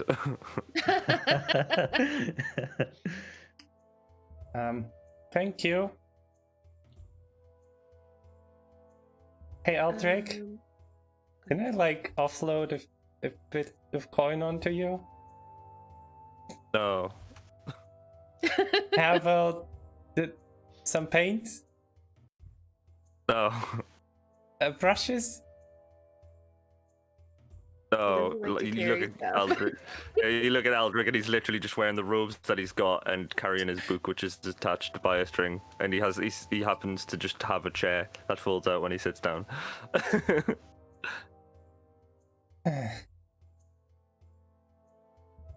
Well, good night.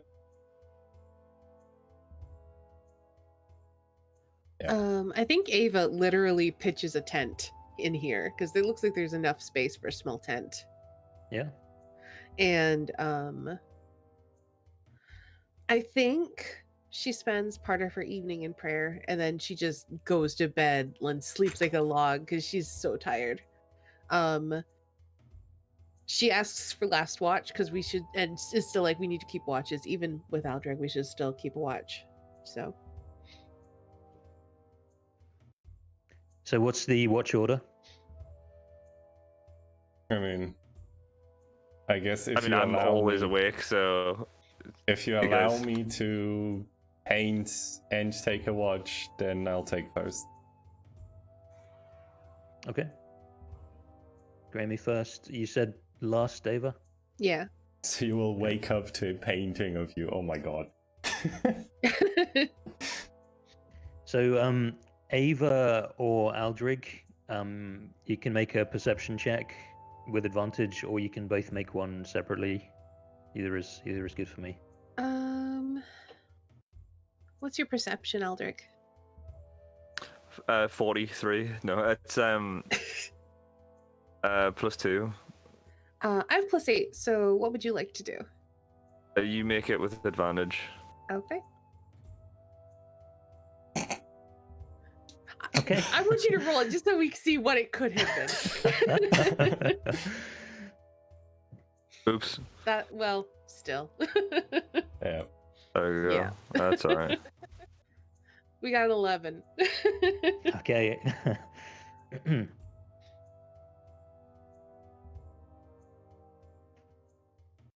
So actually, nothing interrupts your rest. You all get a long rest, so you can take the benefits of that. Everybody can get their HP back, including Vossi is back to normal max HP.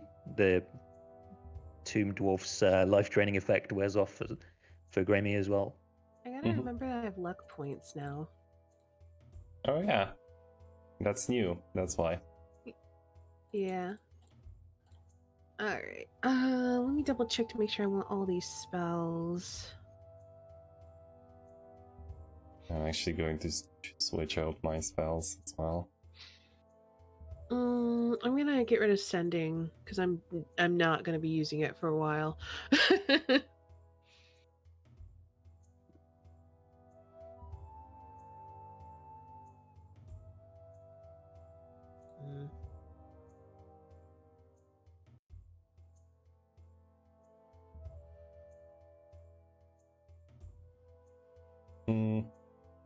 I think in the morning, Grammy will wake up and just start by pulling her alchemist kit out again.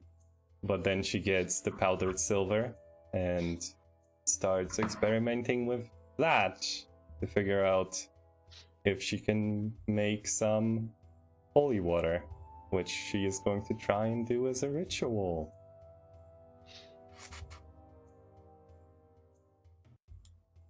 Oh, nice. Yeah.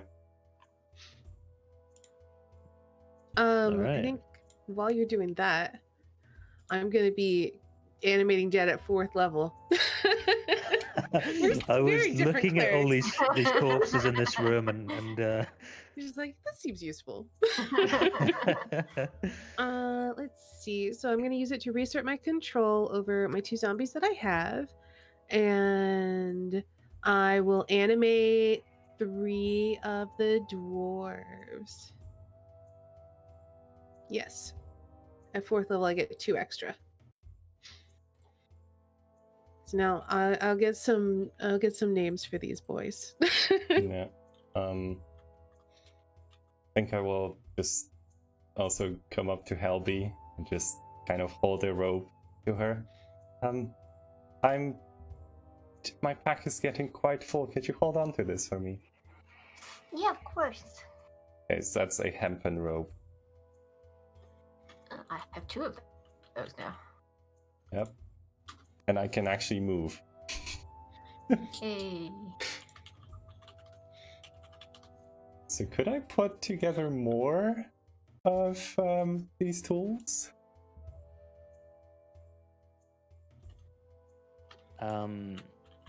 Sorry, what you?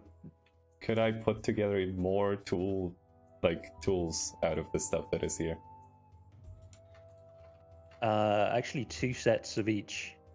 Oh wow. What do you want to make? I want to make glass blowers tools and carpenter's tools. You cannot.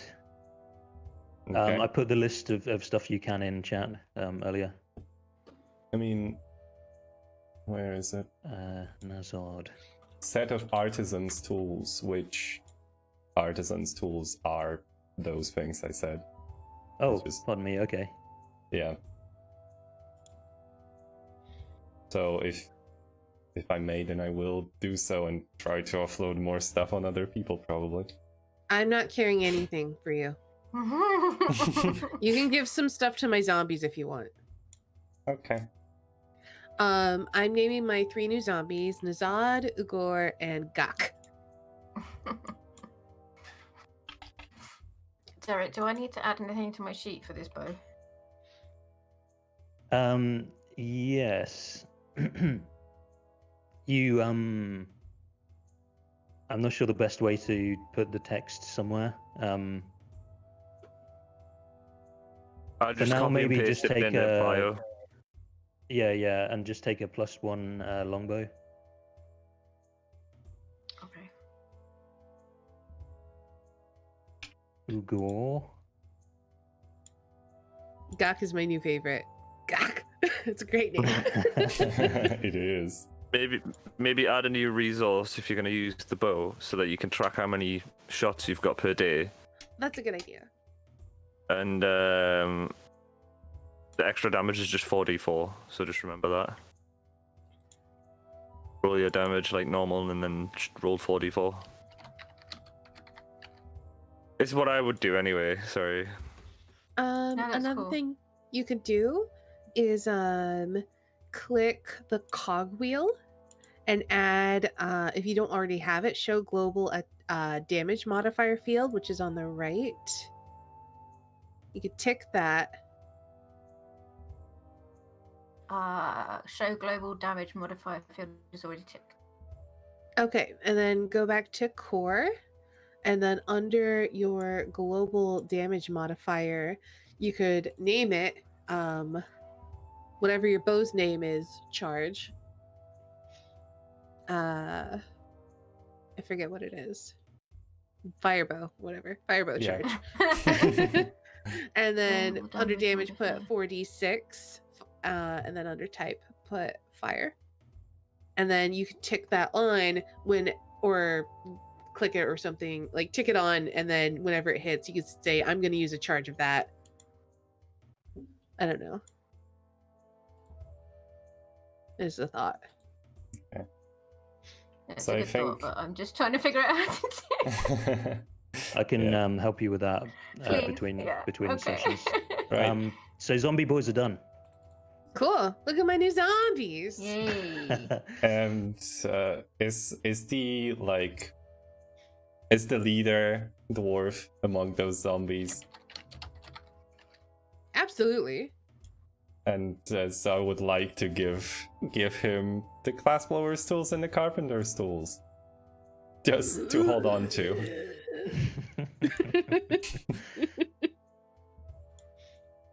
Is Yes. Orak now dead? Orak is. Yes.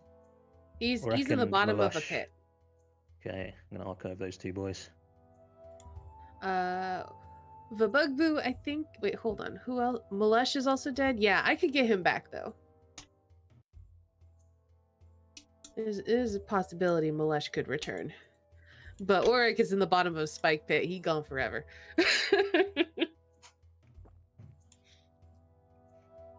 All right. Also, long rest. XP. Yeah. Oh yeah, let's do that, and then let's take our break. So you each get a total of 4,938. Oh, but actually, I need to tot some up for these for this encounter as well. So this is for in the tomb you get XP for completing whatever is in the room for the god's sarcophagi. So you've done 2 of those, Papazotl and Obalaka. So it's 2,000 for each of those, and then Skellingtons, and also you got some XP for finally getting Wongo's puzzle cube. And then you killed 5 of these tomb dwarves. Maps.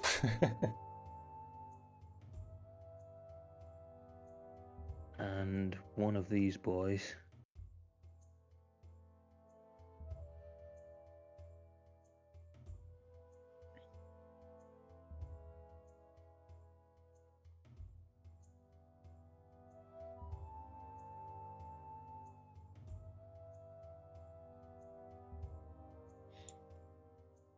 Hey, Stany, which zombie name is the one that holds my stuff now? Nazad. Nazad. Okay.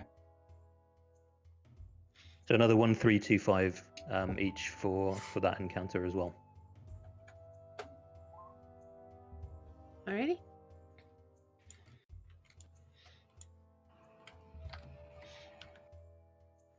That's a lot of XP.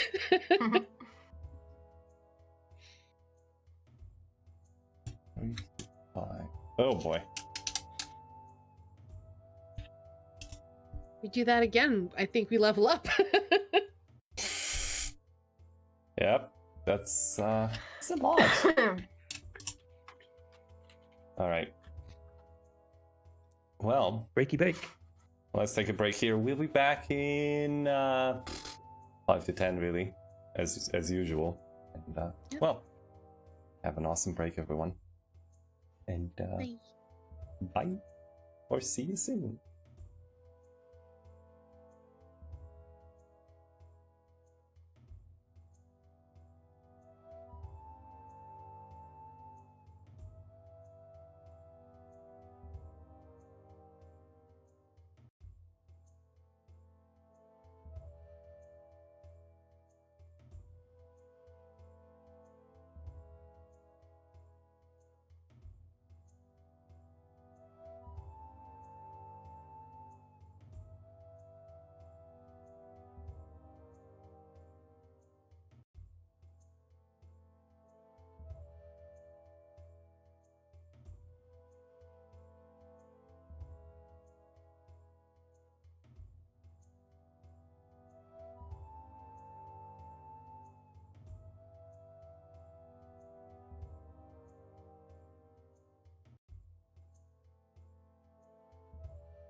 All right, then in that case, welcome back from the break.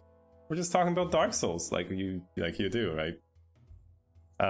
Estani, when she comes back, she's just going to again feel entirely out of place while we do this because it's not her type of game. But well, I mean, if you watch Unicyclic is just a sick Dark Souls player, but there's like so much stuff in Dark Souls 3 that he doesn't know because he runs through, hits the soft cap with like the damage stat for the type of character that he's going for, and then just goes and does PvP. Like, it's really cool that there's all the different ways of playing. There's a guy who went through and he got up to New Game +7 and he summons, is it Holy Knight Hodrick into the forest, and Holy Knight Hodrick proceeds to then one-shot everybody at Souls level 40. That comes into his game, and he just sits there disguised as a crucifix. I'll see if I can find the video. It's so funny. Yeah. So did you do like challenge runs on Dark Souls 3, Derek? I've only actually played it, I think, literally twice. I played it once, like, and used that character for the DLC, and then I played. Oh no, wait! I've done SL1 1.5 times, excluding the last DLC. Right. Yeah, there's some bosses that are just absolutely horrendous for Soul Level 1. The last one is an absolute nightmare, as you might expect. Pontiff, though, is a super cool fight. It's a cool fight anyway, but it's a cool fight with SL1 because you can like parry half of his attacks, which is so satisfying. It's really like high risk, high reward. Yeah. Dude, Pontiff, oh my god, that fight took me ages. Just ages. Because it's like... the super cool one is you can parry his jumping attack at the very beginning. So he can like jump 30 feet through the air towards you and you just parry it with a buckler. Like naked SL1. It wasn't like Dark Souls 3 the game where the fist weapons were like the best for parrying for some reason. Oh really? I think so. I think that was Dark Souls 3 where you could like take the whatever the basic fist weapon is and it was the best for it. Yeah. That sounds like a fun build, actually. It's better than the parry and dagger. It's better than the buckler. Dude, at one point I had a build, like the Uria set, right? But then also the Morion blade and just like pairs of what's a like claws, some kind of claws. I remember. I don't remember what type of claws there were, but it was just like I had 2 sets for PvP just so people wouldn't know when I can parry or not. Yeah. Yeah, that was cool. I just I was like looking for scythe builds, and this guy's going like 40 decks, and then putting 10 bleed on the scythe, like level 10 bleed scythe. And then he's got a Kestis with regeneration on. So he's swinging the scythe, and it causes bleed damage to himself because it's the Corvian scythe. Right. But he just regenerates health all the way through the fight, and he's got hyper armor and everything. So he's just like tanking hits that you're a dex build. Like, yeah, dex build, don't care. Just tank through all of the damage that everybody's doing in PvP. Just swinging the scythe around. That sounds entertaining. It does sound entertaining. Holy shit. Are we all back? One of those. Yep. Okay. One of those, sorry. I'm just gonna let you finish your thought and then let's jump back in. It's just one of those things where it's like, that's why I like the game, because it's so versatile. Like the builds you can come up with and stuff are so versatile. Like just like even you can go in and be like, I am going to use this weapon. So Frida's scythe, you'd be like, I want to use Frida's scythe, and there's an entire build min-maxed around just using that one weapon. So it's really cool. Yeah, that is true. All right, Derek, I think it's time. Lead us back into the tomb of Annihilation. So, at the moment you were in the room of Annihilation, the scene of your destruction of these pretty tough undead dwarves, and their undead golem creation. It was, by the way, a beyond deadly encounter for you guys, that one. So bravo, very nicely done. But yeah, you got a cluster of zombie boys blocking the door. So you're undisturbed through your night's rest. You feel slightly more experienced in the morning than you did the day before. Yeah. And you wake up to the licking, crackling of these lit braziers. It's a pretty hot place to sleep, actually. Well, not But for the yeah, tiefling. yeah, it's like cozy, like home. Well, I think in the morning I will just like take the picture, the like little painting I made, and just hold it towards Ava. Do you want to keep it? How big is it? Like that's I imagine it's like A4 pretty much. Like the size of a sheet of paper. Yeah, like a sheet of paper. Letter. Like yeah, I guess. Stamp. Yeah, but I learned this from Reddit today that I didn't know this my whole life. There's a different paper size scheme in the US. It's letter and Yes. then legal, I think. So I think There's, letter like, is A4. Be something as well in US. It's weird. I feel like the other size is one we never use.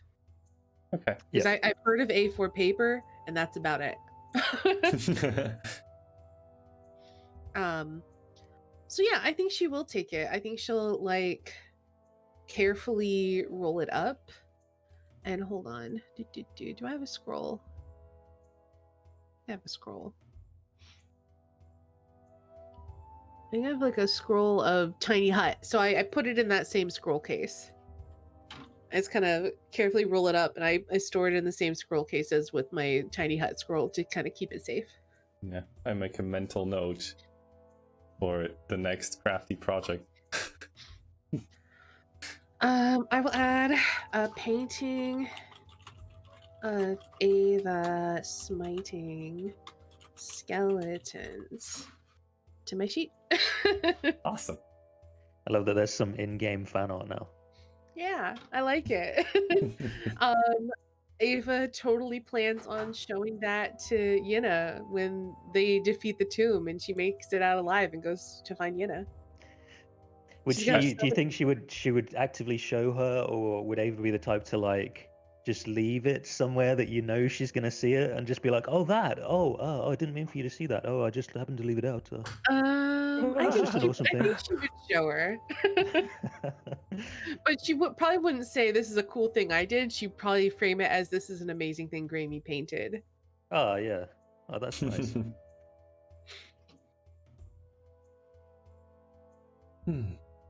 So, I think Ava's over here. She's just finished raising her new zombies, and Grammy has offloaded Nazak with some tools, which I don't really have a place to put on their sheet. So make a note somewhere, Yeah, Grammy, if you I have. made a note in my bio for just on Nazad a zombie, glassblower's tools and carpenter's tools.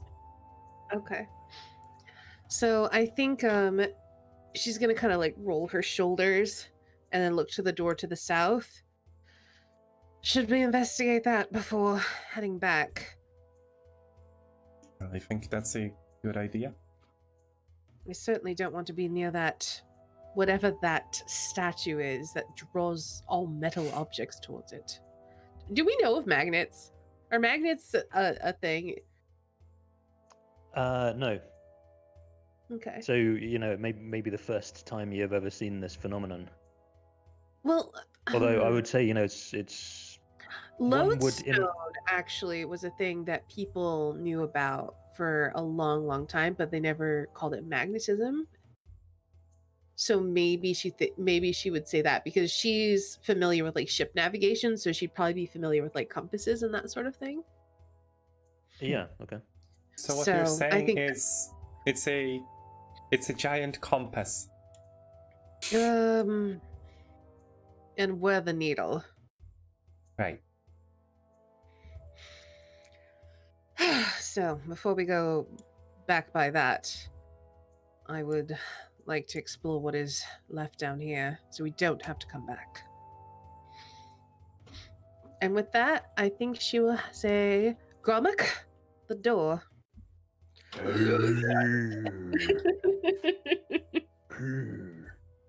Heaves it aside. There's a passage at forks. Oh, staircase down. Down. Strange. She's gonna go closer. She's gonna step inside boldly. Okay. She gestures. She turns back to the group and she gestures and she says, "It looks like there's passageways either side, and then a staircase that curves. And is it going down?" 3 archways. Oh, wait, hold on.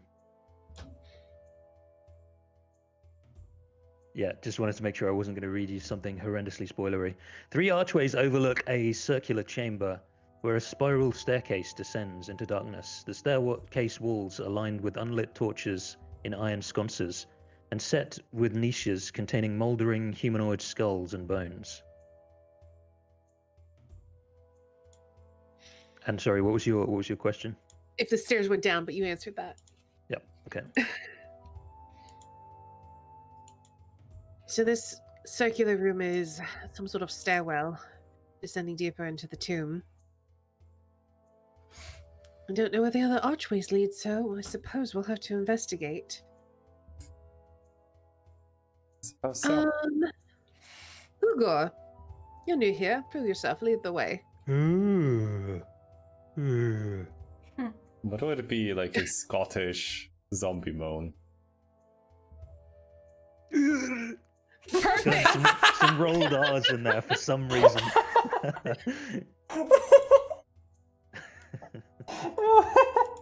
Okay, I'm gonna have to mute myself at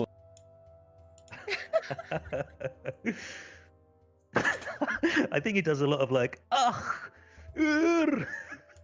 he's gonna ach a lot, I think, even though he's undead. Okay, so I get to this point. I see that there's a door on one side and the other side ends. What can I see?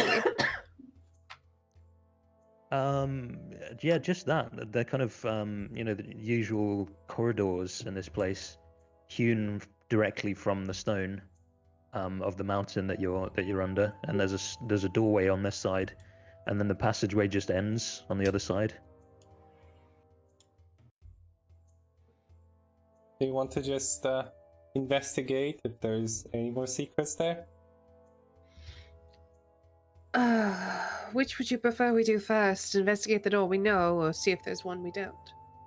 See if there's one we don't, because I feel like that is less likely to be trapped. I'm gonna look for traps, I guess. Okay, yeah, go ahead with a perception check. You don't notice any traps. Can my zombies, and this is just for future, I'll let the 12 go, but for future, can I have my zombies help me look for traps or no? No, I don't think so. Okay. They could be walking into traps. Yes, that would be the way, yeah. I mean, that's different. That's just triggering traps with zombies, which is my MO already. So yeah, I think I look around and then I say, it seems safe, but come on in. Right. And I think I will just look down here. And if I may like roll investigation or something, just look closely around the space and see if I find any secrets, triggers, anything. Yeah, perception or investigation, your choice.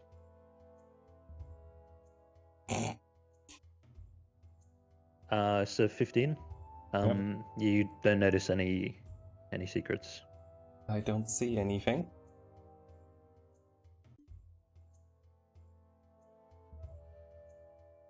Well, I suppose the other door, the door it is, right?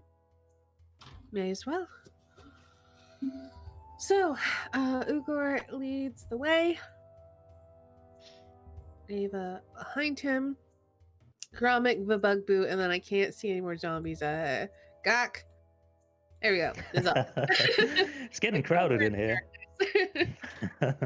And Ava is gonna push past Ugor just real quick, and she's gonna check the door. Okay, yeah, go ahead. Quick 26. perception check. So it appears to be unlocked. It looks pretty similar to the other door, so stone door, with some kind of macabre carving on it. And you're pretty sure it's not trapped. We're all gonna take the dodge action, and Ugor is going to open the door.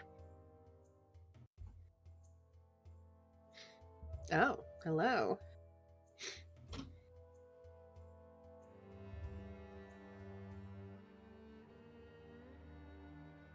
Candles dimly illuminate a cluttered office. A skeletal songbird rasps at you from a filthy cage in one corner. Other furnishings include a wooden writing desk and a tall-backed chair. Anatomical drawings sketched in charcoal hang on the wall behind the desk. Seated in the chair is the shriveled corpse of a humanoid, wearing moldy robes and a bronze mask sculpted to look like a frowning visage. Around the figure's neck hangs a black, skull-shaped amulet, and a number of severed hands crawl on the desk and floor around him. One of the hands kind of shuffles its way on its fingers towards the door as you open it, and like props itself up on the wrist in like a stop motion. Camera pans round to see you all in your ridiculous dodging poses, all like karate, ready for action poses. And you hear a creak from this wooden chair as the figure stands and turns to face you. It's horrifyingly rotten flesh, thankfully covered by this mask. And he addresses you in common. He says, "Ah, so my visitors have finally deigned to come to visit. I am Withers. And you?" I am Ava. This is Ugor Grumak, the Bugaboo, and she points behind her. Gok and the Zod. Ah, yes. Would have introduced myself last night. But the door was blocked. Well, I'm sure you can understand our precautions in a place such as this. Of course, only wise. I am very skilled at what I do, after all. Won't you come inside? You and your companions. I would be charmed to meet them all. Insight check, please. Yeah, go ahead. 23. So he's got a threatening, creepy demeanor. Like he's clearly not a nice man. But he cute AF. But he is a bit of a cutie pie, yeah. Nice. I knew it. But I just got... he what you also get, by the way, he's clearly undead, Ava. What you also get with your 23 is that his invitation is one of curiosity mainly.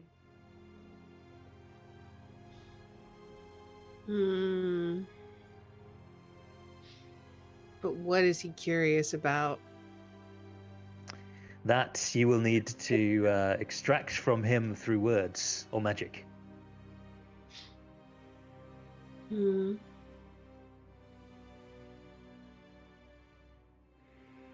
Fuck it, we're going inside.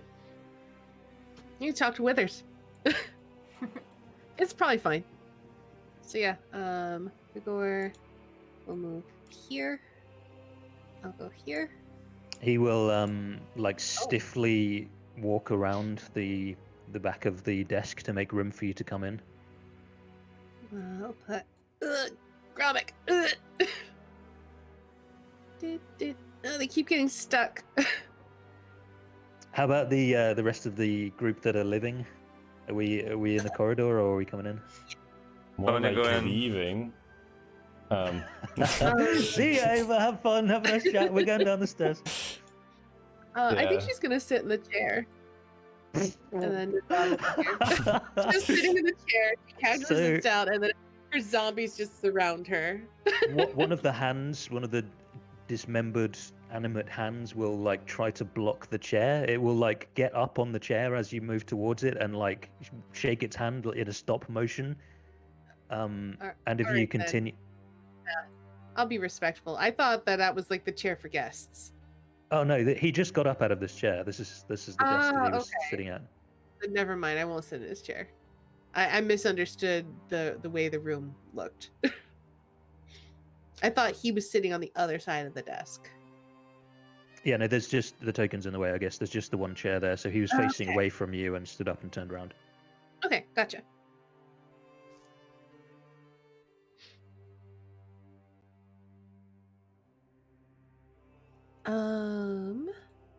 Then I think I will introduce my other companions. I will gesture to Aldrig and say, "This is Aldrig, Graymere, and then the little one behind us, Helby."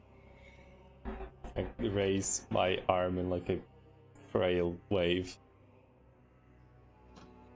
So I he pick up- it's- I was gonna Go say ahead. pick up this hand and I shake it and then I put it back down. it's in a way that's difficult for a severed hand to express. It looks quite pleased with that. It sort of bobs up and down a little bit on, it stands on index and middle finger and sort of bobs up and down a little bit on those after you shake it. I'm fluent in Adam's family, don't worry. So Withers will he's kind of leering over the desk and leans to the left to look behind the bugaboo to see Gramey as you wave to him, and then he leans to the right when Helby was introduced, but only sees Nazod there. He doesn't yet see a gnome ranger and velociraptor. The Gnome Ranger. Gnome Ranger here.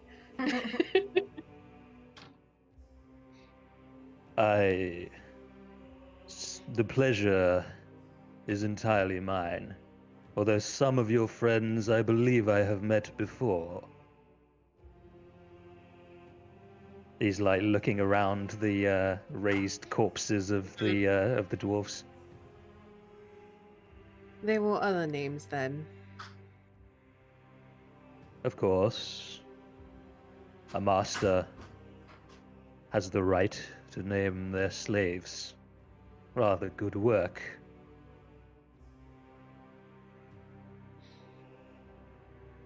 Now, it would honor me greatly if you would enlighten me as to the cause for your presence here, blessed though it be.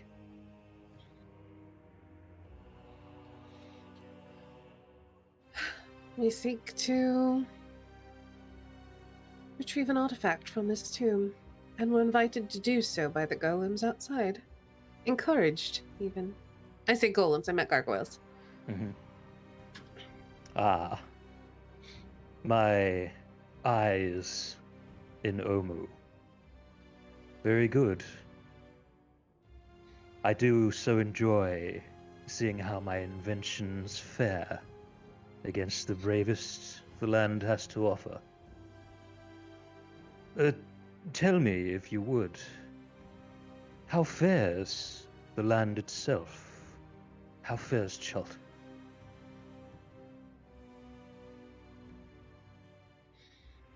I think she hesitates because she's not entirely sure how to answer that.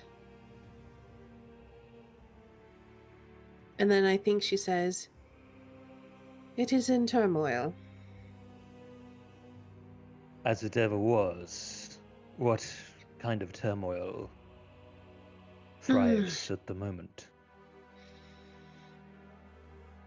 A curse of death which sweeps across the land. Infiltrators from where were they from? Some sort of legion or other. From the mainland. I think she turns to Grammy. Do you recall, what was it, Flaming Fist? Yes? Infiltration from the Flaming Fist, death curse, Residency trying to end the world by feeding it to a giant snake goddess. Oh, She just kind of shrugs. Hold. Ras and Sea. That's a name I've not heard since.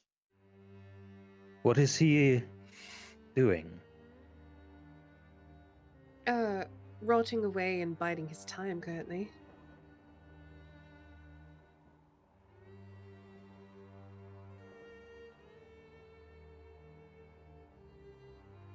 I would have thought abandonment by Ubtao may have spelled his end. Perhaps I underestimated him.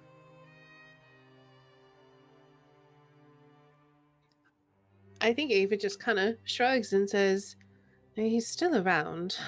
Though, seems that he's held together by some sort of magic that is being eaten away by the curse. His body is rotting. I'd just as soon let the curse take him, honestly. Yes, I'd say that's for the best. And one that powerful. A soul with much will would be quite useful. Oh, so you want him. My lord, She nods. we all must serve someone, mustn't we? Of course.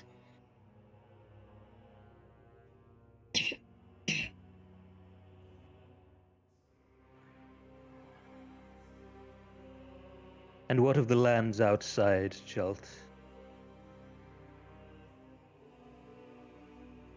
I don't What get is it? out much, you understand. What is it you wish to know? Do they fare well? Are they afflicted with the same curse? It does have the long reach. I am not from Chult originally. Intriguing.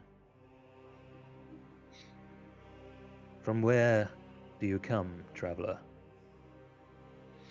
And this is the part where I look at my sheet. I don't know. I know it was an island. I know. Yeah, it's, Rainy Star Wars island. Luke Skywalker.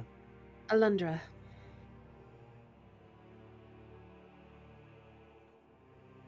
I'm gonna make a make a check to see if he's heard of it. If not, then he knows it by an ancient name, obviously.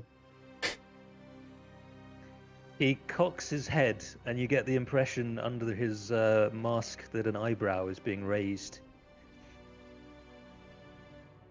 I had thought your people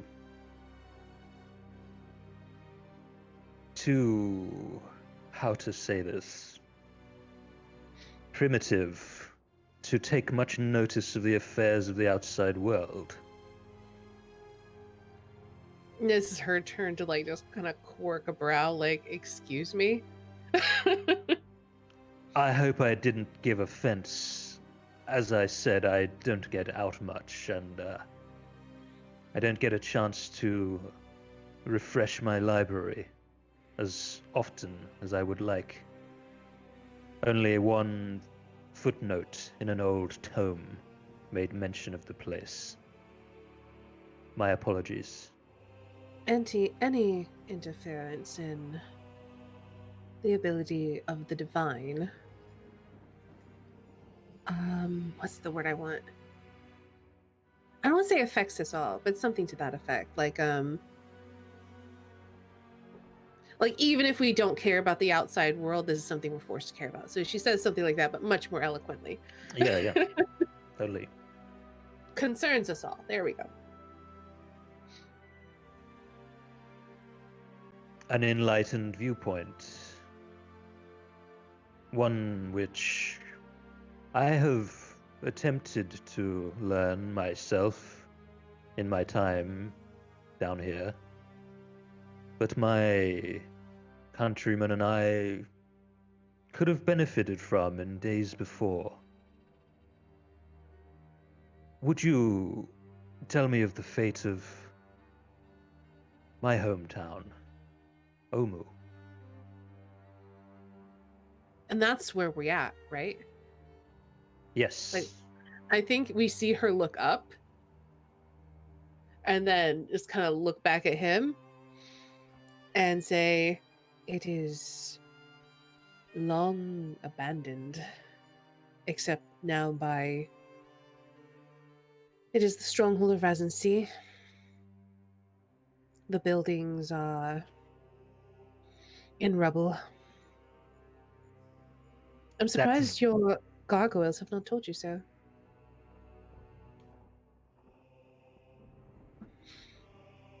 This saddens me greatly. But as you say, it is not entirely a surprise. Rasen Sea's presence poisons Omu. Were it not for that beast, the city may be on its way back to affluence once again. But things are not always as we would wish them to be, are they? Well, I can promise you this. Once we are finished here, Razan Sea is next on our list. It will do us no good to seek this artifact if then the world is swallowed by some snake goddess.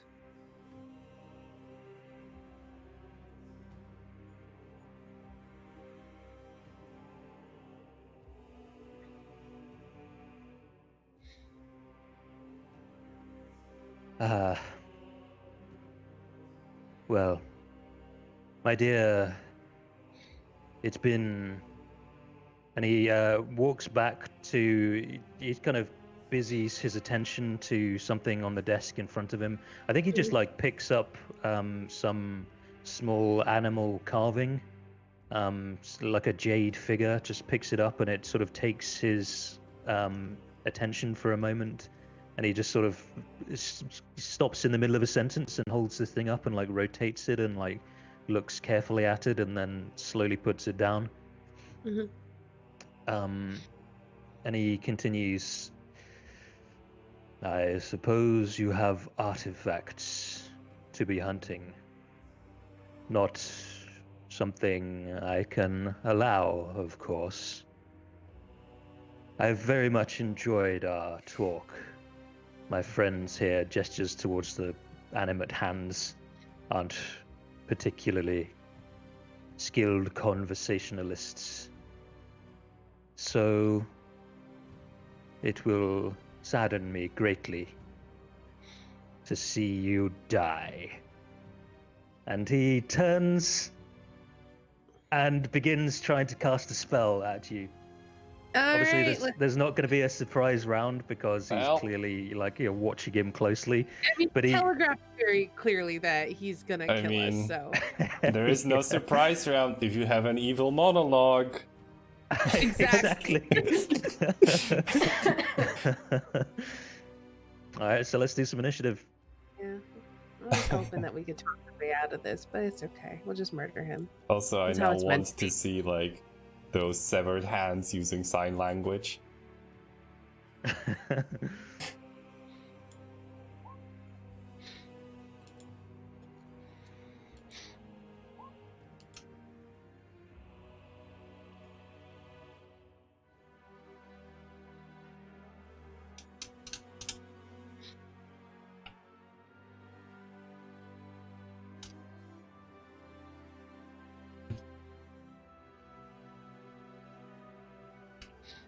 Okay, how are we doing? PCs 1, 2, 3, 4. Vossi, Zombos, Baddie, and Animate Hands. Cool. Grammy, you're up. Hmm. Well, I will. Okay. Yeah, I think I know what I'm doing. So I will immediately, once I see, like, probably even before he finishes his sentence fully, or like during his last words, I will get my sword out and stab Edge in the hand next to me, Okay. using my +1 short sword for 27 magical piercing damage.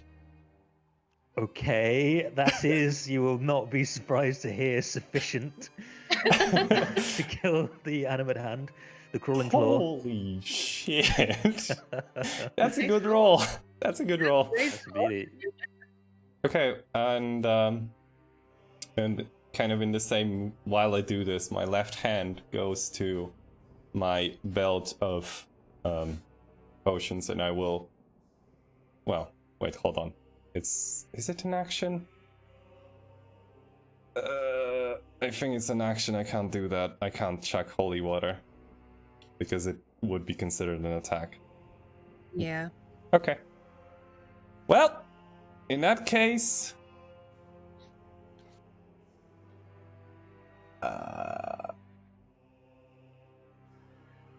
yeah, Do you have any bonus action spells you could cast? not useful right now. And I suppose I will not do anything else. Well, I'll move here. Okay. So my zombie's last command was to follow me and defend me, which means at this guy's aggression, they get to actually do zombie things. So I'm gonna move them all. Gok is gonna move here. Gromik's gonna move here. The Bugpoo is gonna move here. Ugor is gonna move there, and Azad's gonna move there. So zombies file into the room. I'm gonna do a bunch of attacks. All right, go for it. So they're gonna do slam attacks. Gromik is going to target Spellcaster Boy. All right. 7. And Tis a then miss. Gak on Spellcaster Boy. 7. Tis a miss. A Bugpoo on the hand to the south. 5. Tis a miss. The hand Amazing. scampers the- sideways, walking on fingers to the side, and the Bugby slams down into the desk. Ugor on the hand to the north. 17. All right. Kills it. And I think then just like splats it. There's some kind of like pustulous ooze that comes out to the sides as Ubor slams down on it.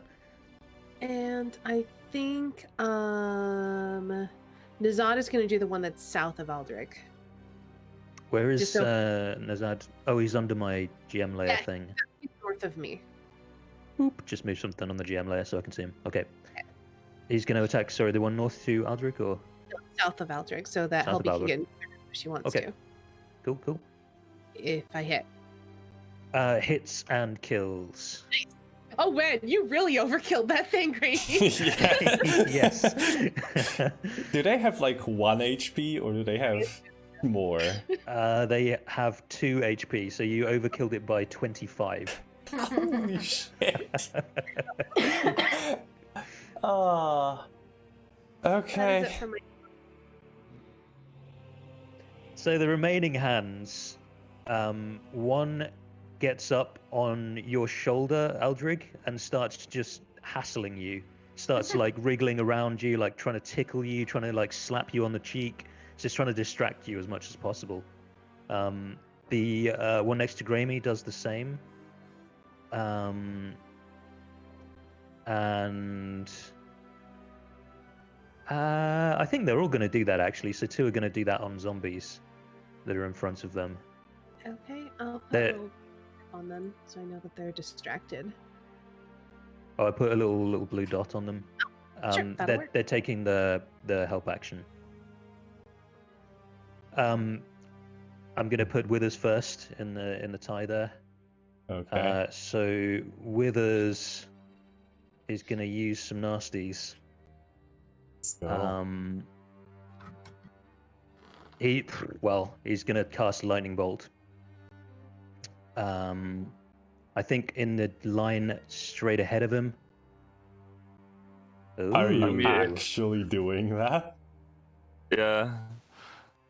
When you said I'm going to cast lightning bolt, I said I'm going to cast counter spell. Perfect. Yeah. Okay. Go for it. Well, you will need to make a. I cast it at 4th level. Okay. cast So all I'm casting at 4th level. So. The Yeah, then interrupted it spell just- has no effect. Perfect. Wait. All right. So Go ahead. you don't need to roll, I think, because am I reading that right? Because Yep. you're casting yours at 4th level. So he will lose his 4th level spell slot. So how does this look, Eldrick? I click my fingers and Beatrice just pecks him in the eyes. Oh, that's Like- perfect. The cursed smoke. thing. She like swirls. She's on my shoulder. She like turns to a swirl of smoke and then just appears in front of him and just hard pecks him in the eyes. So lightning bolt being his action, I'm fairly certain that is all that he'll be able to do this turn. Just let me double check. So obviously he won't be able to cast a spell, but he has some other stuff, which I think are all going to be. Yeah. Okay. Okay. So he wastes his turn, like he's lined everything up with his hands and sees the opportunity to get a few of the with a lightning bolt, and Beatrice comes and pecks at like through the gaps in the mask, still getting at the flesh beneath. Cool. Bossy. That's amazing. That's such a good warlock spell. Yeah. Bossy is going to move here. And she's going to nibble at the hand behind her. Okie doke. Is it classed as undead? Probably. Let me double check. I mean, yes, it's got to be right. Yes, it is. It's a tiny undead. Okay, It's evil, by the way. Oh, really? Aw, really? It's funny that animate hands have alignment. That is a miss. Oh. Okay. Yeah, That's just okay then. misses. I mean, they're fairly weak, but they're quite quick. So actually, because at this moment it can narrate what it does, it jumps, like climbs up the wall, it finger walks up the wall, and then does a little backflip, dodging out of the way of Boss's bite. All right, Aldrich. I'll Eldritch Blast him. Oh wait.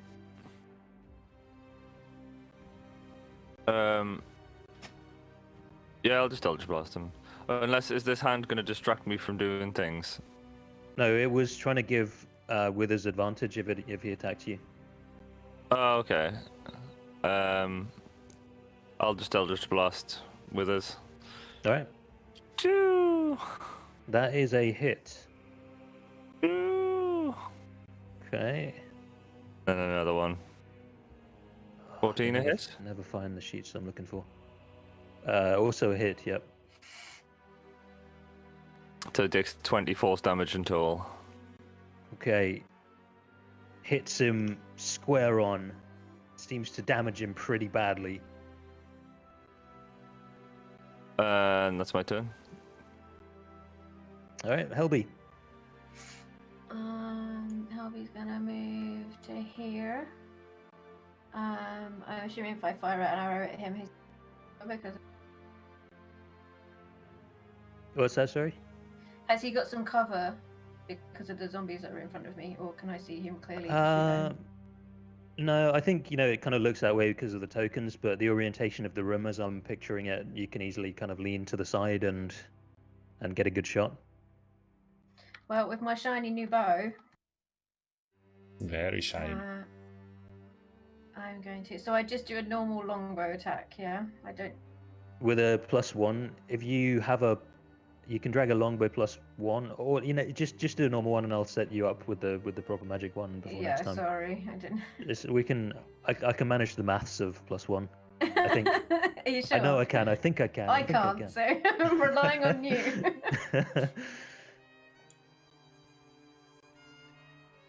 20 is a hit.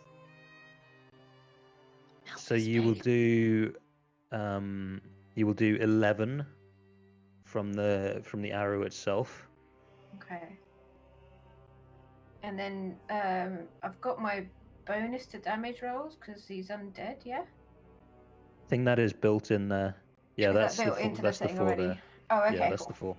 Awesome. You want to melt his face? I kind of do, but I do. Yeah, I want to melt his face. So, do I have to roll for that, or? I think it's just 4d4. You still Yeah. have the hand out open. I think you don't have to roll to. Additional 4d4 of fire damage. I'm certain you don't. Yes, it's a 4d4.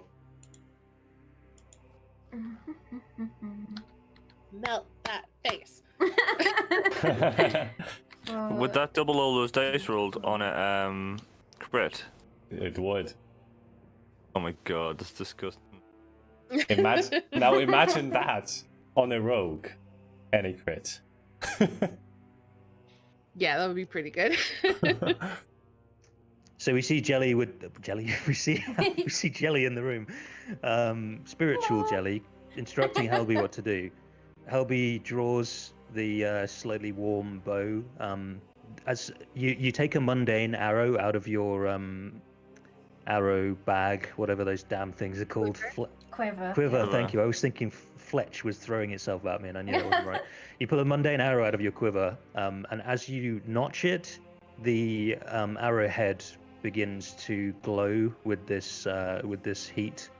You fire it at Withers. It punctures through his studded leather armor, meets the undead rotting flesh below, and you command these tiny planar portals within the arrowhead to open. And I think we hear firstly there's a lot of pressure being released through those, so we hear kind of a hissing steam kind of sound, and then a sizzling as 1,000 tiny droplets of magma force their way through into Withers' undead flesh, and he's just writhing, and steam is rising from him, and he's screaming. He's still standing. Just. Any bonus action? Nope. You could bite with Helby, with Vossi. Oh yeah, I forgot about that. Sorry. Yeah. Vossi's gonna bite the little handy thing again. She's gonna try it again. She's been snapping at it for a while now. Okay, that is 11 overkill. She munches down on it. Does she bite it and drop it? Or She does kind of eat bites it and shakes it and then drops it, yeah, because it doesn't taste very good, being undead and all. Yeah. So Vossi and Helby have definitely fought a lot of undead before. Vossi, she's normally eats pretty much anything. She's not a fussy eater except for with undead. Cool. All right. Ava. I'm gonna go do the cool badass thing. I'm gonna step onto the chair. Step onto the desk. And then kind of drop down on the other side. Okay. Awesome. I'm gonna pull out my long sword. Surprise, surprise. and I'm gonna try to jab it through him. All right. And obviously, we know Ava will probably shit talk if the roll succeeds and she kills him, and she'll be saying stuff while she's doing this, I guess. I'm gonna use a lucky point. All right, yeah. It's 2 2s there, so yeah, it's a good time to use it. Oh my god. So, if Ava wasn't blessed with luck, she might have stumbled or made a boob of herself at this moment, but she doesn't. That's a hit. Okay. So it does 8 slashing damage plus I have Divine Strike. So I do an extra D8 thunder damage, which is 3.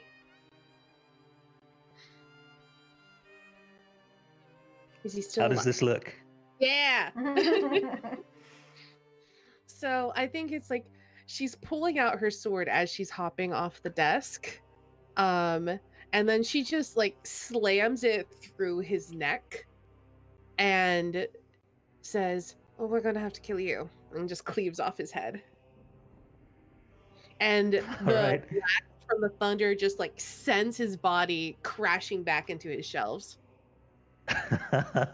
Awesome. So I think his like lips begin to move just before the head is severed. So he looks like he's trying to get some last words in, some scathing insult.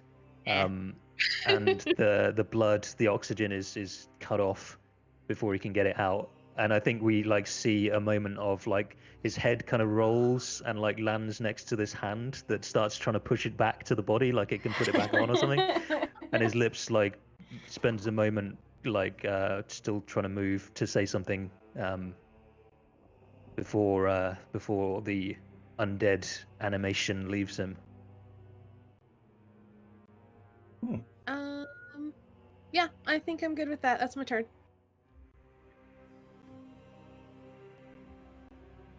I was considering like keeping the combat going with the hands. May I do one more thing then? If we're just before that. I think Granny will like with this hand probably trying to distract her and like crawling all over her, I imagine. She's just going to stumble forward trying to get it off. And then in Celestial, so I don't know who speaks Celestial, I think Aldrich. Mm-hmm. And she's just going to say, fuck these hands. And that's going to be a word of radiance. A sneaky word of radiance.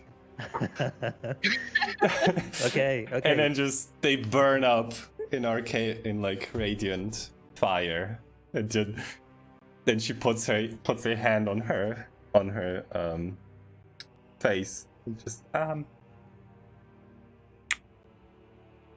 what just happened? What do you mean? I thought we were making friends. Certainly trying. Okay.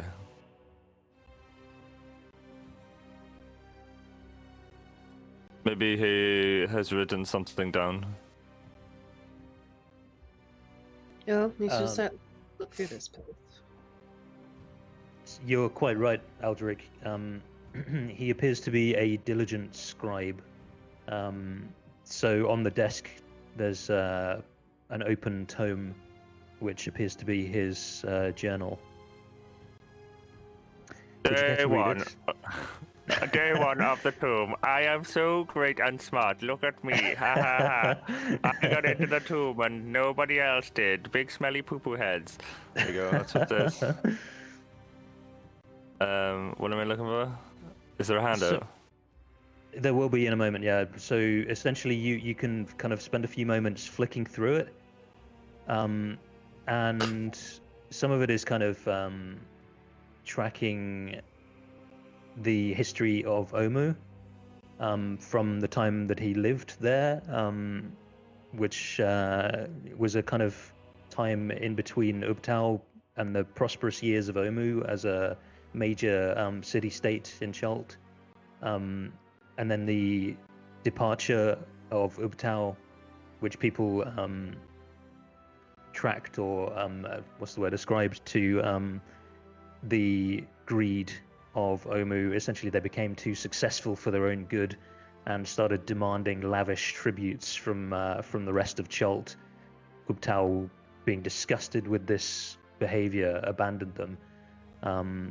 This was what the clerics of the day thought caused this. And then the opportune arrival of the 9 animal gods and the worship of them by the Amuans and their dangerous trials to weed out the strong from their acolytes, and the building of these shrines and the traps within them, and the kind of rites of passage for the followers of these gods. And finally, the arrival of Oserak himself seems to be, dated at about 100 years ago.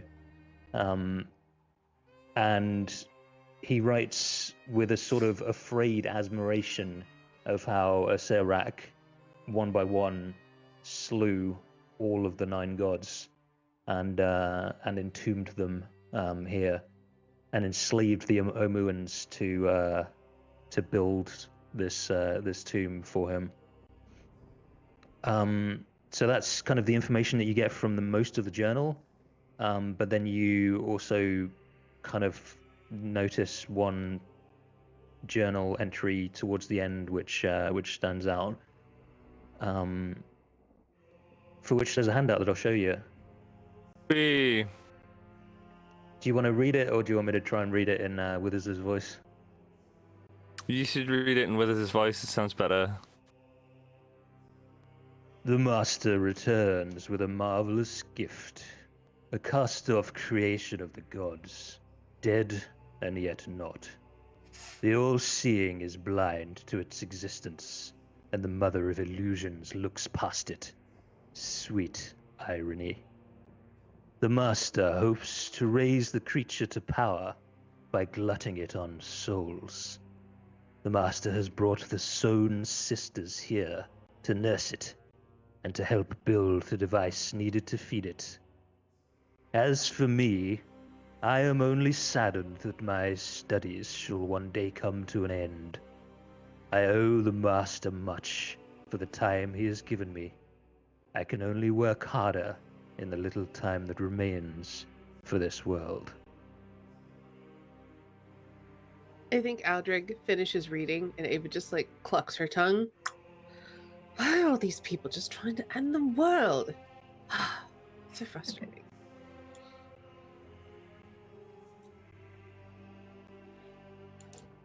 Like, if the world ends, where are they going to do all their evil plans? She just kind of throws up her hands.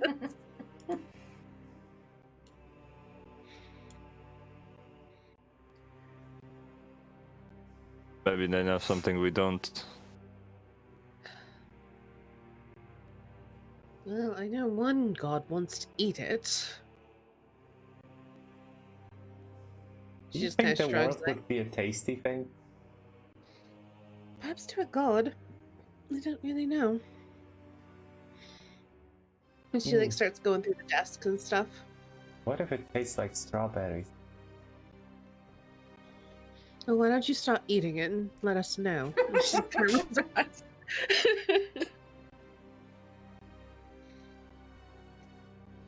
eyes. So Ava, on the desk and in the surrounds, you find enough equipment to assemble a scholar's pack, if that's of interest.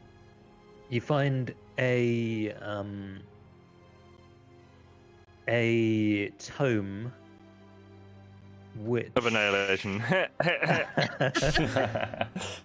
trying to figure out if it's like itself a magic item. What is it? It's like a spell book. No. If it has like an ability, I think it's then yeah. well, it says it's a wondrous item, very rare. Then it's I don't know if Ooh. that makes... Yeah, let's say that. You'll find out soon enough what it is. There's also a spell book, and on the inside back cover of that there is some writing. It just says 2 words.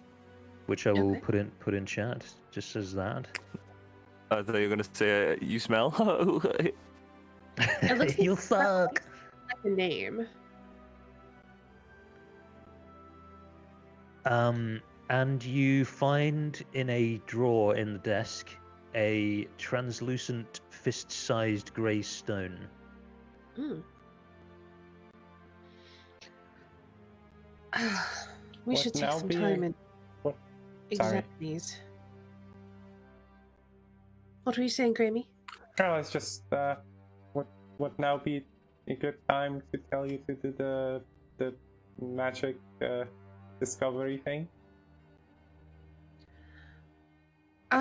Aldrich, why don't you start seeing what these things do? And I think I shove the tome, the spellbook, and the stone towards you.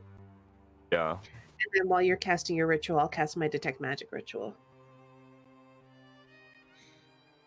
Just in case we're missing anything else, but these are all probably magical.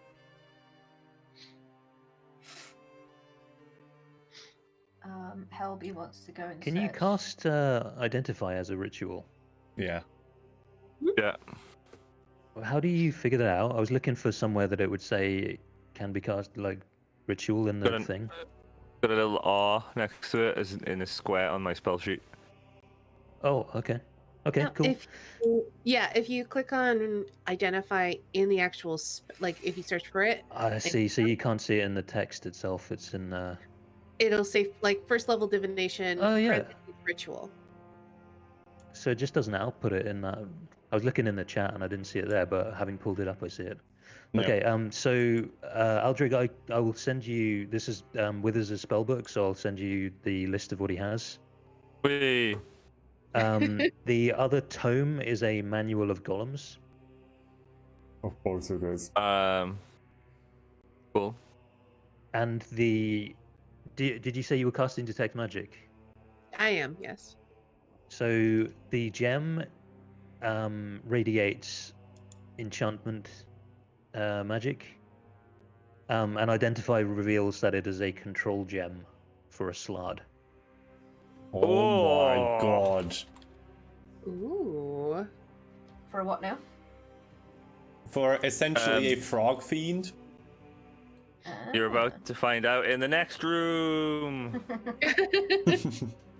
Oh, wait. The warning.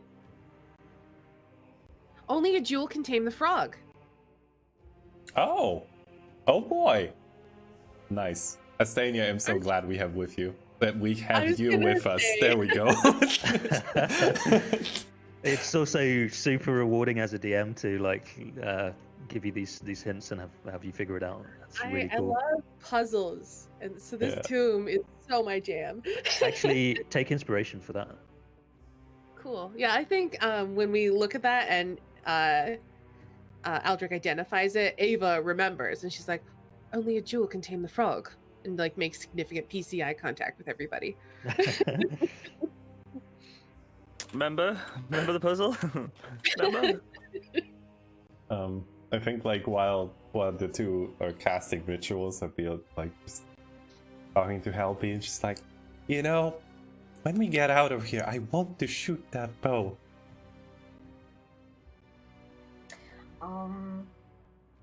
Don't do it. Okay. It just looks so cool. Look at it. You have to be attuned to it, but you can give it a go. Well, I suppose in its current form, it would be a short bow to me, wouldn't it? Yeah, probably.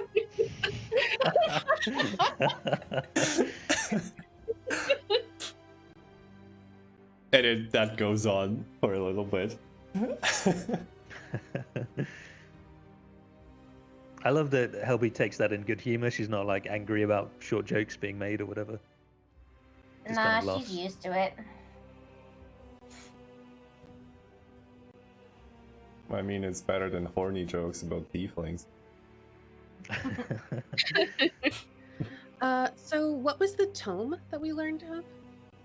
Oh, hold on, one more thing. Did you silly question. Of course the answer is going to be yes, but if you look at Withers himself, Mm-hmm. and certainly detect magic would pick this up as well.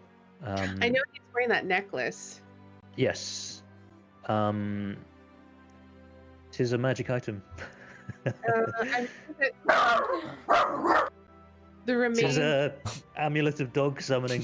Rolling a shield.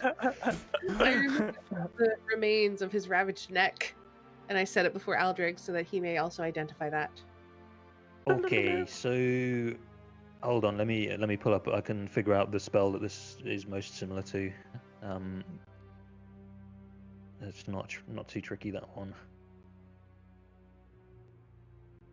It radiates conjuration magic, and Oh, it is Aldrig. a dog summoning necklace. Cool. It's a necklace of It is the conjuration magic amulet radiation. of, let's see, can I? No, I can't show you that. It's the amulet of the Black Skull. Okay. And it is essentially for teleportation Ooh. to a place familiar with you. To you, Uh-huh. familiar with you. Hold on, I need to very carefully choose what of this I can send to you. Okay. I think just that.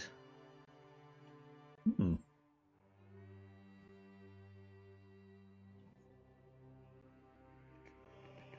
Okay, I'm gonna put that in chat. That's the effect of it.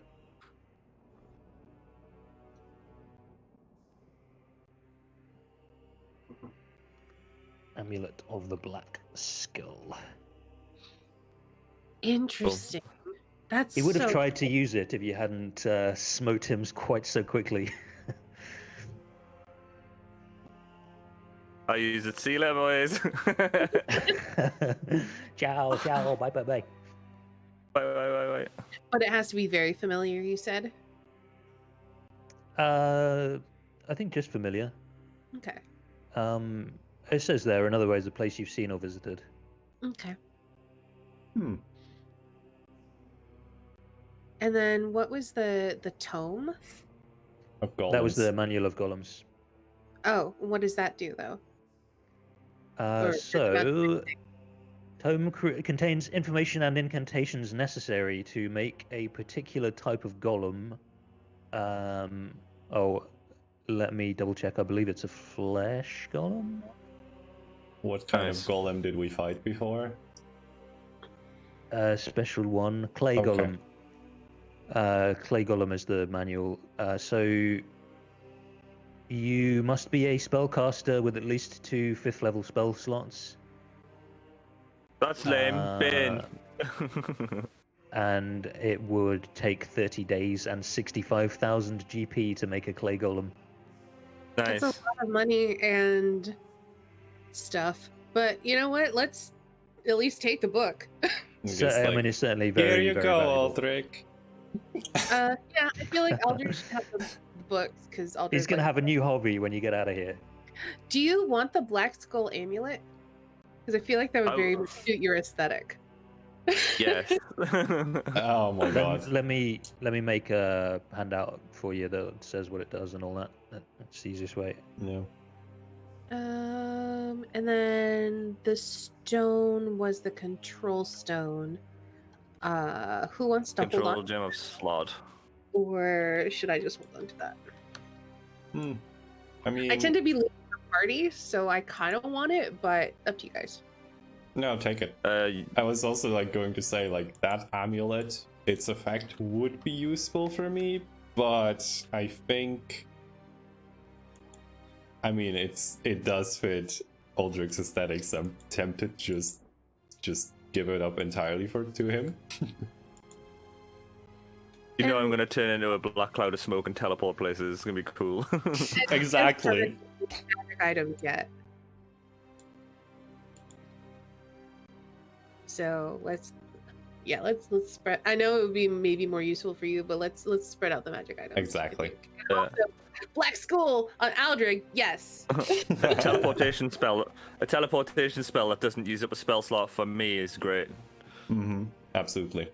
Especially since you don't have many spell slots. Exactly. I have 2. Yeah. So yeah. So you've cast a few things like detection type things, detect magic and identify on the amulet. It appears to have some random effects that will happen if you use it if you aren't undead. Okay. Can I'll a remember zombie that. use that? Could give one of our zombies the. I feel like they won't. It won't be as useful for them. What is the intelligence of a zombie? Not very good. Hold on. 3. I don't remember what the minimum requirement is to use magic items.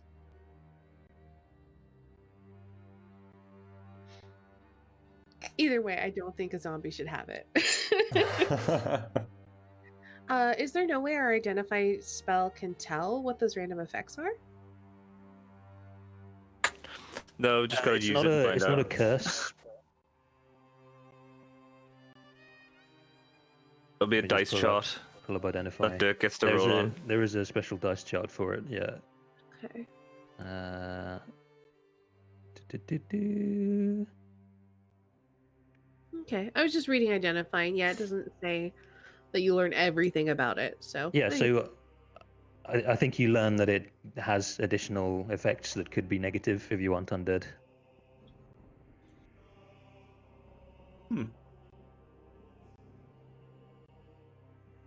All right. then. Use it! Oh.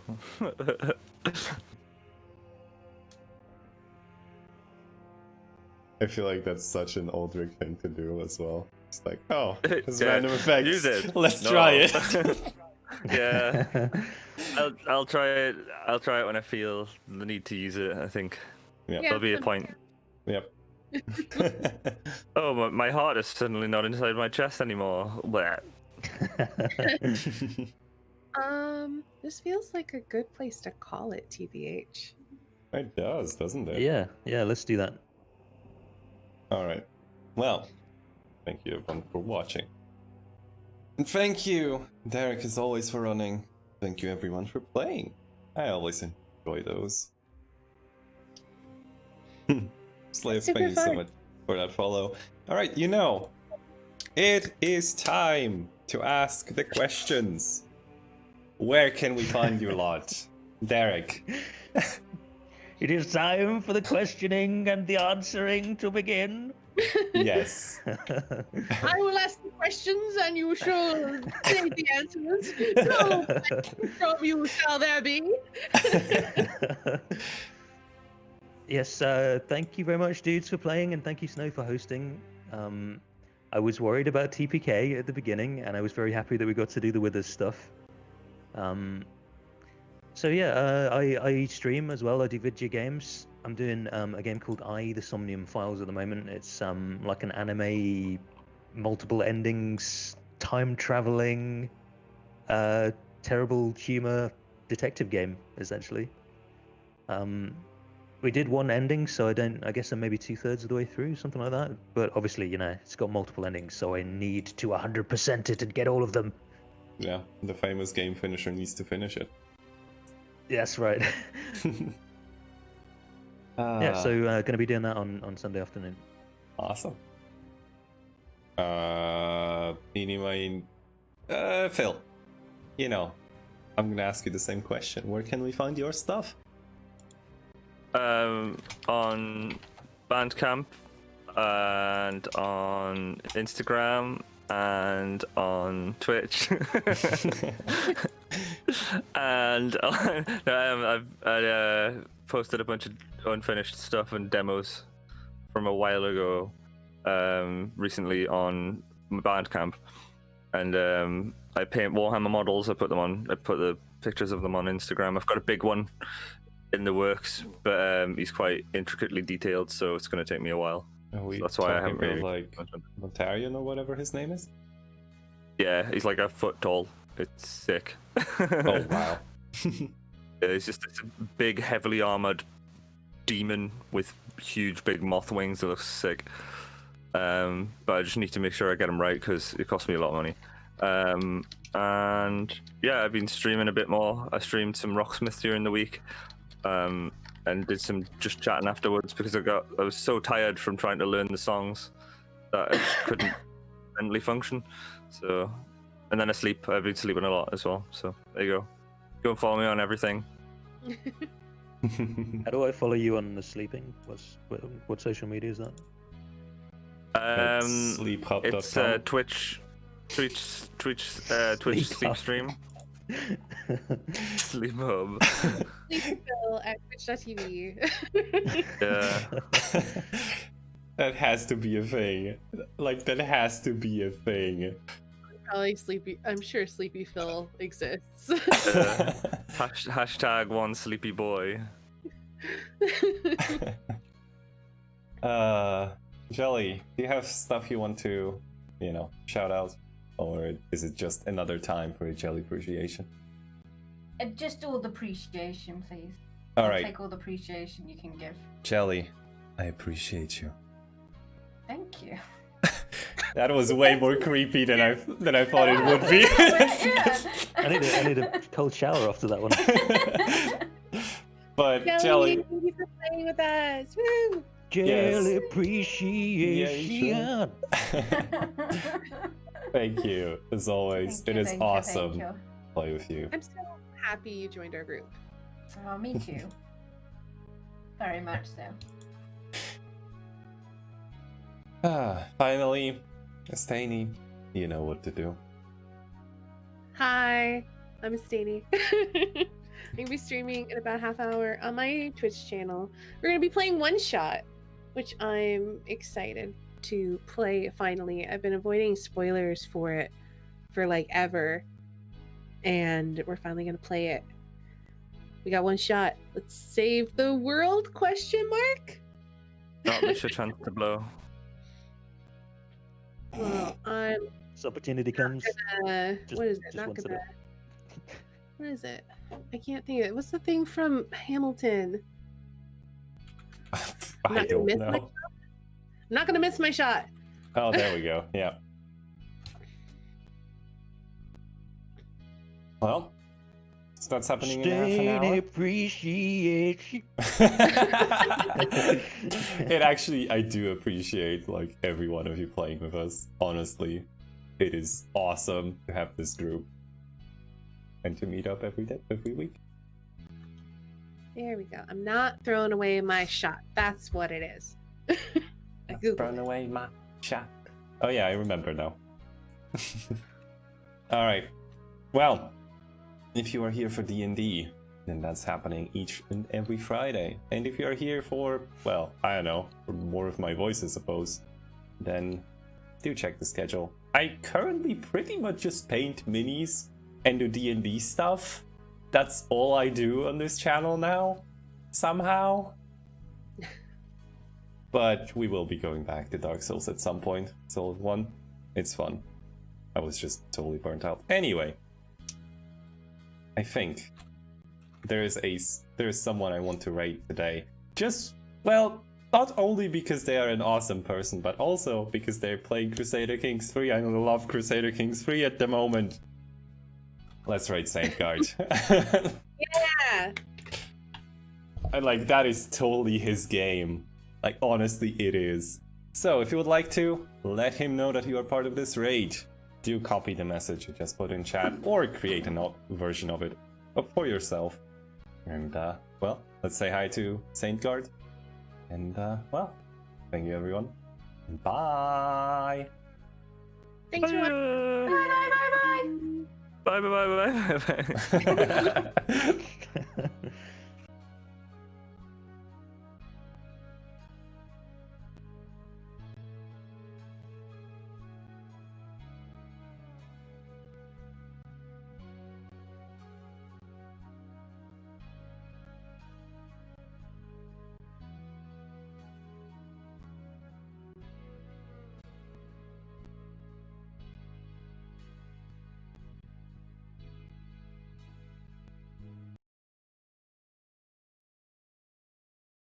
To learn how to play the game.